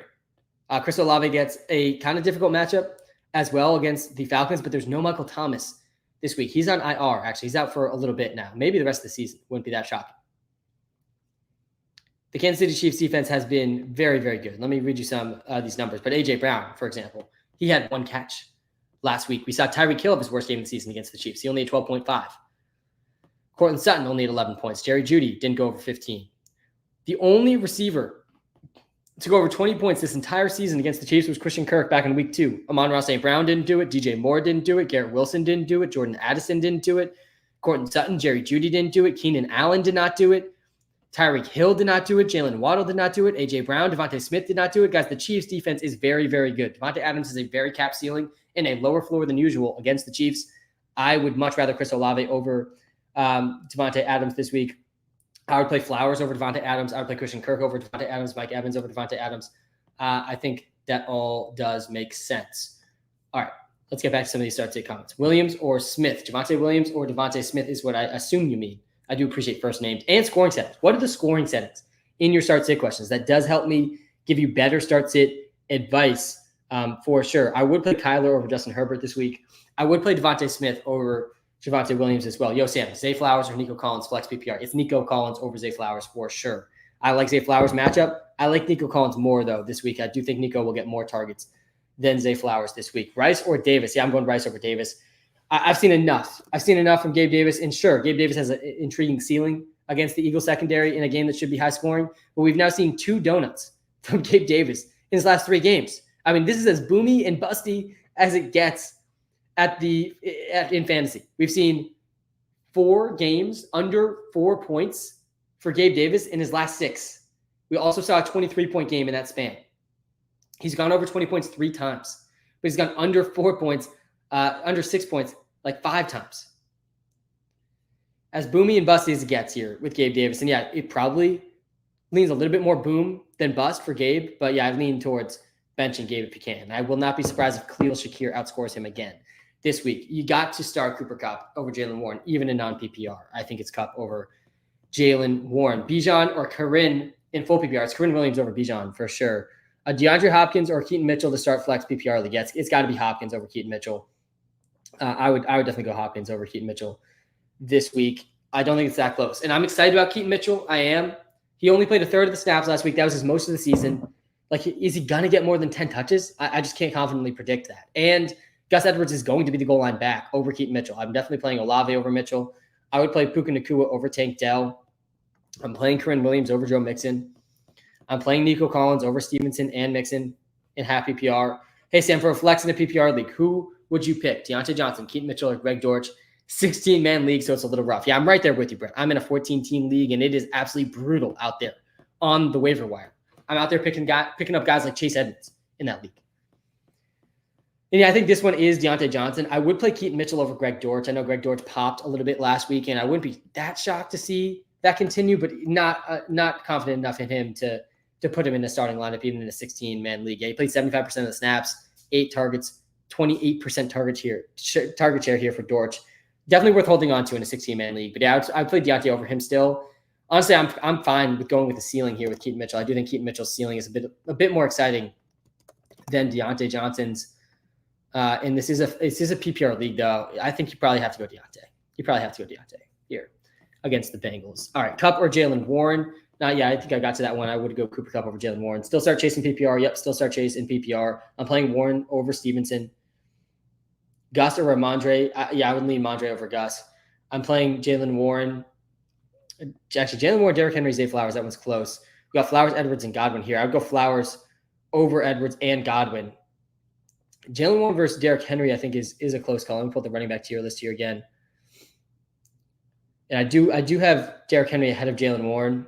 I think that's fine. I think it's a close call for sure. Bijan or Pacheco? I would go Pacheco over Bijan for sure. There's no Jerick McKinnon this week. There's no Kadarius Toney this week. There's no McCole Hardman this week. All that's pretty good news for Isaiah Pacheco and Travis Kelce and Justin Watson too. All right, let me pull up Derrick Henry versus Zay Flowers. I think this is a pretty close one. In PPR, it's probably Zay Flowers. It's really, really close. I think in PPR, I probably would play Zay Flowers over Derrick Henry. But in half PPR, I'd go Derrick Henry. And in non-PPR, I definitely would go Derrick Henry. All right, we got 3 receivers I really like this week in this question. DJ Moore, Jamar Chase, Puka Nacua. I like all these guys a lot. I think I like DJ Moore the most. Yeah, you got to go DJ Moore over Puka Nacua. I actually have Jamar Chase one spot ahead of DJ Moore here, but I would go DJ Moore over Jamar Chase too with that heavy rain projection in that game. Start DJ Moore over Chase over Puka Nacua. If White is out, start Edmonds or Spears. White is not going to be out. White is playing. That's pretty much already been confirmed as far as I am aware. All right, Mac Jones is going to start for the Patriots today as expected. I do not be surprised if Bailey Zappi also plays.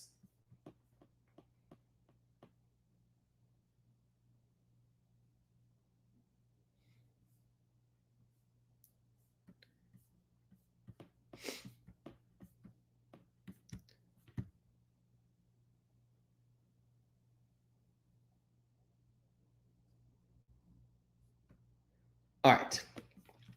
I'm going to restart the TikTok live. Having a bit of lag on my end, but I'll be back just momentarily here on the TikTok live.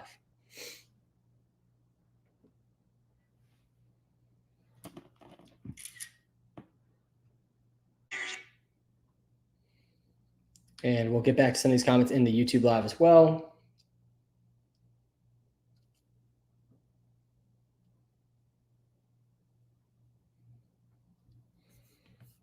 All right, let's get back to some of these starts. Mac Jones is starting. I play Rondell over Robert Woods. Jalen Warren or Nico Collins or Josh Downs. Yeah, it's Nico Collins, and then it's Jalen Warren, and then it's Josh Downs. Nico Collins needs to be started. Potential shootout against the Jaguars.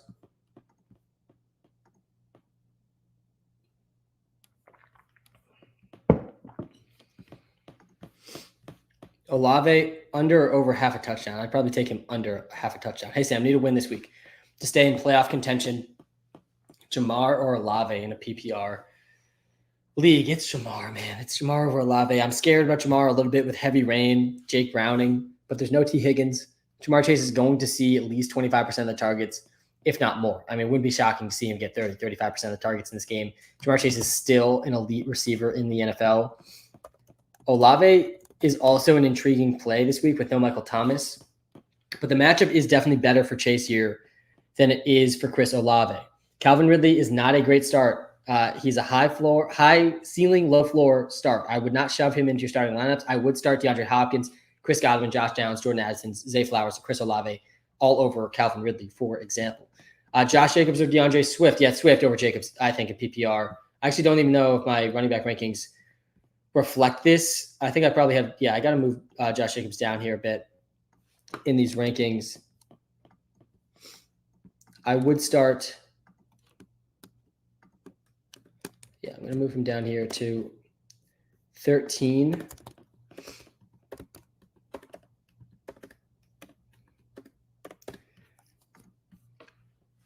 I'll go to the running back tiers here also on the TikTok live, but do not start Josh Jacobs over guys like Isaiah Pacheco, over DeAndre Swift. I would even start Derrick Henry, I think, over Josh Jacobs. I think Josh Jacobs belongs in tier 4 because the Chiefs have allowed only one running back to go over 20 points this season, and that was Travis Etienne. He did it with 2 touchdowns. Jacobs' rushing volume has been elite. His receiving role has honestly been a little bit disappointing, though.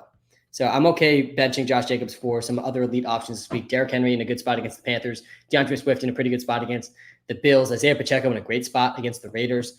Corinne Williams in a great spot against the Cardinals. I'm starting Travis Etienne, Rachaad White over Josh Jacobs too. I would play Eckler over Corinne. You got to start Eckler. You're playing Cooper Kupp over Douglas for sure. Let me put the wide receiver tier list here again on the TikTok live. Let me put my wide receiver tiers on the YouTube live as well. Guys, shout out to everybody in this live stream. I'm sending great vibes your way. It's going to be a fantastic Sunday. We got a lot of great games kicking off shortly. Let me talk through those games with you quickly. We got the Jaguars versus the Texans. That game's kicking off in about an hour and a half. Jaguars are 1.5 point favorites on the road. Jaguars coming off by far their best game of the season. Trevor Lawrence was QB1 last week, but I'm not willing to just throw out his previous 9 games in my analysis. I'm still pretty nervous for the floor for Trevor Lawrence. He went under 20 points in 9 of his 10 games this year. Last week, he pops off for 30 points, QB1. Potential shootout here, though, with the Texans. This game has a pretty high over-under at 48 points. I think this is the second highest over-under on the slate. I'm in on Nico Collins and Tank Dell. I'm out on Devin Singletary and Dameon Pierce, in on Travis Etienne, in on Evan Ingram, and I like Christian Kirk and Calvin Ridley, though I do worry about the floor still for Calvin Ridley. Carolina Panthers versus the Tennessee Titans. Panthers are 3.5 point road underdogs.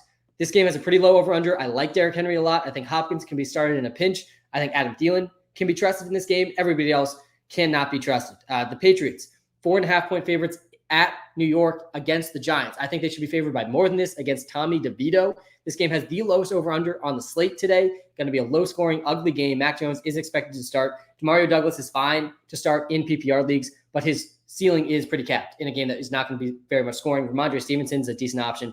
2 and Saquon can be started, but that's pretty much it from that game. The Steelers are 2.5 point underdogs playing the Cincinnati Bengals with 2.5 point favorites in Cincinnati playing Jake Browning, new offensive coordinator for the Steelers. Sign me up for Jaylen Warren this week. Jaylen Warren was the running back 2 last week, and he only had 12 touches, and that was in a tougher matchup than he has this week. Plus, it's going to be heavy rain in this Steelers and Bengals game. That does make me pretty excited for Jaylen Warren and pretty scared for Kenny Pickett, Jake Browning, and all the surrounding receivers. I am still starting Jamar Chase, though, with a decent amount of confidence without T. Higgins in the game.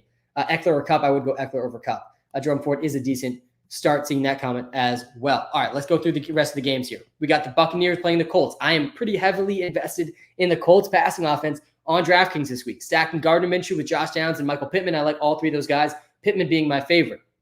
I think Jonathan Taylor should be started still in pretty much all spots. Despite a tough matchup against the Bucs, his usage has been too elite. His efficiency is too good. The Colts are 2.5 point favorites in this game. Rachaad White is in a good spot here. Mike Evans, Chris Godwin as well. All right, we got the Saints playing the Falcons. This game is projected to be one of the lower scoring games as well. Falcons 2 point underdogs at home. Desmond Ridder starting. Kyle Pitts, sneaky upside, I think, in this game. Same thing with Drake London. Same thing with Chris Olave with no Michael Thomas in the lineup. Rashid Shaheed should get more run as well. I would play Warren over Joe Mixon. Getting to, we just talked about that Bengals game, but yeah, Joe Mixon's a high floor, low ceiling option still for me. He's coming off his best game of the season, but I don't love him against the Pittsburgh Steelers. All right, we got the Browns versus the Broncos. This is another low scoring projected game. The Broncos 1.5 point favorites at home. I don't know how they came to that spread. I don't know how the Broncos offense is going to do here against an elite Browns defense. I do think Courtland Sutton, Jerry Jeudy all should be benched this week. Javonte Williams, a high floor, but low ceiling play. Javonte Williams, Amari Cooper's a decent spot. as the top receiver, but scary spot with Dorian Thompson-Robinson starting. I would like to bench Amari Cooper if possible. Let me pull up the tight end tier list here again on the TikTok live, because I do like, I'll pull up the tight end list here on the YouTube live as well. I do like David Njoku a lot here against the Denver Broncos defense. They allowed the most points per game to tight ends this season, and Njoku is a pretty good option. I have guys like Evan Ingram, Cole Kmet, and Dalton Schultz this week. The Rams, that was the end of the 1 o'clock games. On to the 4 o'clock games. The Rams play the Arizona Cardinals. This game could get pretty wild. These division games tend to get pretty crazy, whether that means high scoring or lower scoring game. Either one of those is possible here. I do like Cooper Kupp still a lot, and Puka Nacua. The last time we saw Cooper Kupp pop off was against the Arizona Cardinals, where he scored 28 points. He was a top 10 wide receiver that week. And I do like Puka Nacua just slightly more than him because of the injury risk being a little bit lower for Puka Nacua than for Cooper Kupp. But both guys are really good options here against the Cardinals secondary. And Corinne Williams is back. He is a good start as well. There's no Lamb in these tier lists because this is the rest of this week tier list. And Lamb already played. All right, Buffalo Bills versus the Philadelphia Eagles. Definitely the game I'm most excited for this week. There's going to be some rain in this game. Not as bad as the rain in the Steelers and Bengals game, but some rain nonetheless. I really don't expect it to impact this game, though, all that much. This is actually projected to be the highest scoring game of the slate, projected even higher scoring than the Jaguars and the Texans. Start Josh Allen. Start Steph Diggs. I expect a huge bounce back game from Steph Diggs in this one.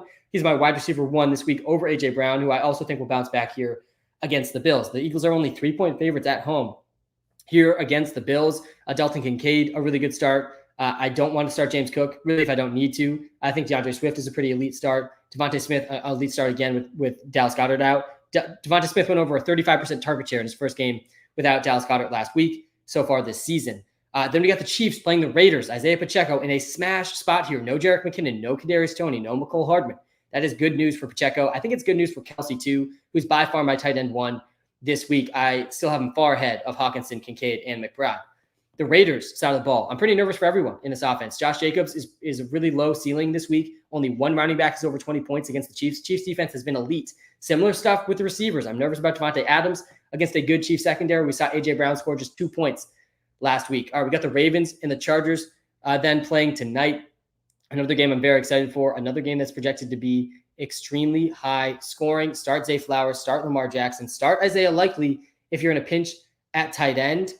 And on the Chargers side of the ball, you got to start Austin Eckler and Keenan Allen, of course. Jalen Guyton's going to play, which makes me not trust Quentin Johnston really at all. All right, and Njoku or Ingram. Full PPR. Yeah, I got Njoku over Evan Ingram. It's close. I'd argue Evan Ingram's floor is a little bit better, but man, I mean, the volume we've seen from Njoku is just so insane. 15 targets for Njoku the last week. We do not see that type of ceiling for Evan Ingram, and the matchup's even better for Njoku. He gets the Broncos. Njoku's got a great schedule here down the stretch. I think he can win leagues. I would play Corinne Williams. Then I would play Derrick Henry, then Jalen Warren. I think that's how I would do it. Javonte or Downs? Yeah, I would go Downs over Javonte. I'm playing Ridley versus Downs is actually really close. Let me put the wide receiver tier list here. I got Downs over Ridley too. Definitely playing JT over Jerome Ford. I'm playing Cooper Kupp over Tank Dell. I'm playing Tank Dell over Devontae Adams. I'm playing DJ Moore over all of these guys, though. You got to start DJ Moore against the Vikings. I go DJ Moore over Cooper Kupp this week. Rachaad White, Jerome Ford, or Amari Cooper for PPR. It's Rachaad White here, Steven, for sure, against the Colts. Happy Sunday, Sam. Happy Sunday to you. Lucas, it is the best day of the week. Shout out to everybody in this live stream. We got a great slate of games. Hope everyone had a great Thanksgiving. Thankful for all of you, for sure. Mixon or Robinson, Sutton or Hopkins, and Jacobs or Stevenson. Yeah, so let's get the last two out of the way here. Stevenson over Jacobs. Only one running back's been over 20 points against the Chiefs. That was ETN. He did it with 2 TDs. Start Stevenson. We've seen 4 or 5 running back go over 20 points against the Giants. Sutton or Hopkins. It's Hopkins over Sutton. The Browns just shut down receivers. Start Hopkins for sure over Sutton. All right, then Mixon versus Robinson. This one's a bit closer here. Pull the running back tiers up on the TikTok live again, and we're going to do this comparison on the YouTube live because I think this is pretty close. I think they actually might be back-to-back here in Walter's rankings. Pretty close to back-to-back. I'll put my running back rankings here up on the YouTube live as well. And Walter's got Mixon ahead of Bijan Robinson. The Saints have been a very good run defense. The Steelers, not so much. There's going to be heavy rain in this game between the Bengals and the Steelers. That's good news for Joe Mixon. Jake Browning starting, heavy rain. I mean, everything points to a pretty big usage day for Joe Mixon. I think his over-under rushing attempts was at 17.5, a number that he's only hit once this season or twice this season. Only 2 games over 17 and a half carries. That's his over-under in carries today because it's a rainy game with a backup QB against an okay but not great run defense for the Pittsburgh Steelers. So, yeah, it's Joe Mixon over Bijan. The Saints have been really, really good against running backs this season. I think we've seen 1 game over 20 points against the Saints. Just 1, and that was Travis Etienne, 2 touchdowns. I think I was misquoting there. With the Kansas City Chiefs defense, not a single running back has been over 20 points against the Chiefs. 1 running back has been over 20 points against the Saints. Even worse scenario there for the Chiefs. Javonte Williams didn't do it. Austin Eckler didn't do it. Breece Hall didn't do it. Javen Montgomery, Jahmyr Gibbs, Travis Etienne. None of those guys went over 20 points against the Chiefs. So, yeah, it's scary stuff there for Josh Jacobs. And DeAndre Swift didn't even do it. He had the best game of the season against the Chiefs last week. He didn't even do it, though. Not over 20 PPR points against the Chiefs. Yeah, I'm benching Josh Jacobs. I'm playing Joe Mixon over Bijan, though, too. Only 1 running back's been over 20 points against the Saints. All right, Olave or Jacobs, no PPR. Yeah, it's Olave over Jacobs for all those reasons we just stated about Josh Jacobs versus the Chiefs. Etienne or Corinne? Yeah, I do think I have Etienne one spot ahead in my rankings over Corinne Williams. All right, let's get to some of these start sits. We're heading towards the tail end of this live stream. Sam, so bench 1, Rashad White, Kamara, Henry Kupp, or Devontae Adams PPR. Bench 1 of these guys. It's Adams. Bench Devontae Adams. Devontae Adams playing a really good Chiefs secondary. I am nervous about that for him. A.J. Brown had 1 catch last week against the Chiefs. I'm nervous for Devontae Adams despite the really good target share. Morning, Sam. Not sure who to flex this week. James Cook, Drake London, maybe Njoku. PPR. My other tight end is Hawk. Yeah, let's do this comparison because I actually think this one might be close. It answers probably Drake London here, but let's just make sure before making a definitive answer. Njoku is in a really good ranking, really good matchup, best possible matchup really for Njoku this week. James Cook, kind of a scary matchup here against the Eagles, even though Isaiah Pacheco did pretty well against the Eagles in their last spot. James Cook, I would not start here. I would lean towards, I think I would play Drake London. I don't really like starting 2 tight ends. I'm surprised James Cook projects better in this one. The Eagles have been the best defense against running backs this season. And they did do bad against Pacheco last week. But yeah, I'm going Drake London over Njoku and over James Cook personally. White or Corinne or Bijan, pick 2 PPR. Yeah, so bench Bijan here. Bench Bijan. Again, the Saints have only allowed 1 running back over 20 points this whole season. That was Travis Etienne, who did it with 2 touchdowns. Corinne Williams and Rashad White both have top 10 matchups this week. Start them. Justin, how we doing, man? Thanks for coming back to the live. Shout out to everybody in this live. I appreciate all of you. Cooper Kupp, DeAndre Swift, Corinne Williams, pick 2, full PPR. Yeah, I want to start Swift over Corinne pretty badly, honestly. I think I have Corinne over Swift in my rankings. I think Walter probably does too. I kind of like the matchup for Swift more, though, in a projected really high-scoring game. It's a better matchup just slightly for Corinne Williams. Honestly, I think I'd probably go Swift and Kupp over Corinne. I think I'm going Swift and Kupp over Corinne. How do we feel about Herbert? Yeah, I'm kind of scared for Justin Herbert and Khalil Herbert this week. I think both can be started in some spots, though. Addison or Flowers? I'm going Flowers over Addison. Oh, on flex, Nakua or Swift? I'm going Nakua over Swift. Yeah, bench Swift there. That makes a lot of sense. DJ Moore or Addison? Do not bench DJ Moore this week. Let me pull up my wide receiver tiers again. I have DJ Moore as a top 6 wide receiver this week. Start 2, Mixon, Ramondre, and Jalen Warren, full PPR.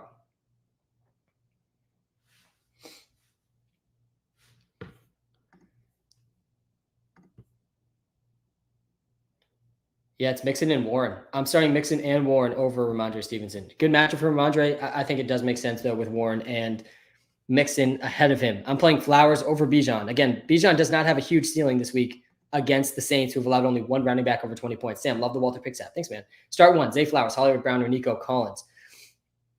It's Nico. Start Nico, then Zay, then Hollywood Brown. That's how I would rank these guys. I really do like Nico a lot in a potential shootout with the Jaguars. And shout out to you for trying out the Walter Picks app. Guys, trying out the Walter Picks app. It's the best way you could possibly support me. It's in the TikTok bio. It's in the YouTube description. It's going to get to all the start sits I couldn't get to. All of them.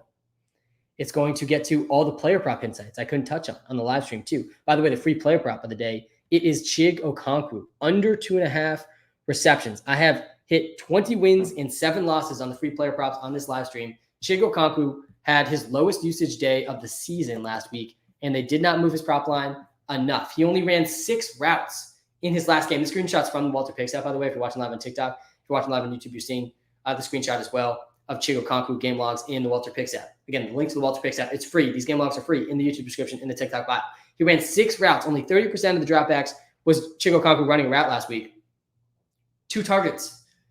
If he only gets 2 targets again this week, he cannot hit over 2.5 receptions. That's the free player prop, is Chigo Konku under 2.5 receptions. Lock that one in. Hopkins or Jacobs? Yeah, I'm scared about Jacobs against the Chiefs. Not a single running back has gone over 20 points against the Chiefs. I do think Jacobs is probably a slightly safer play, and Hopkins is a slightly better ceiling play.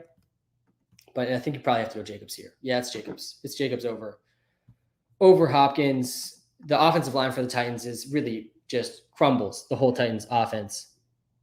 Start and bench, please. Yeah, I got you with that.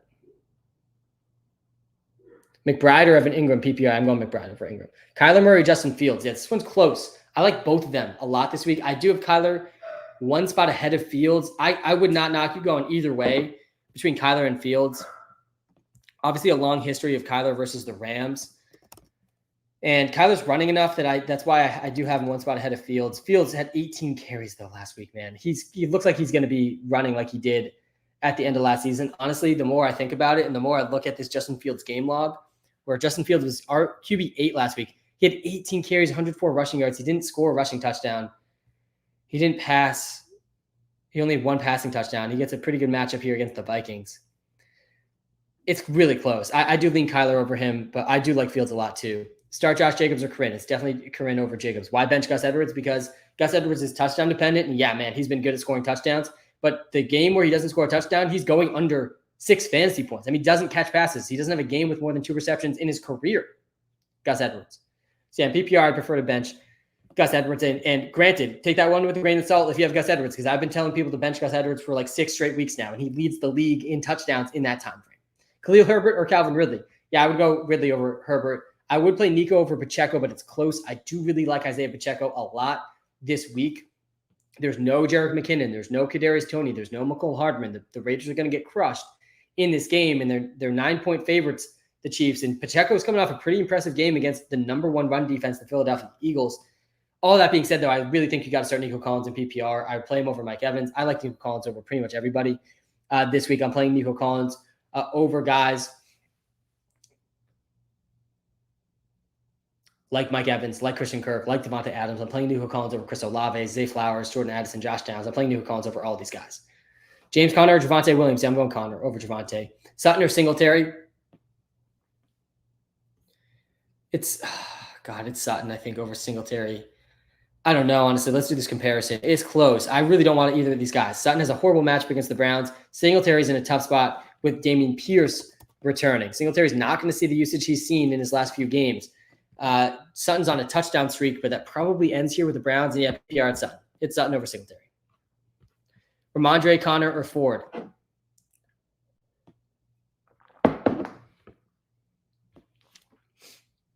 It's Ramondre, I think, over Connor.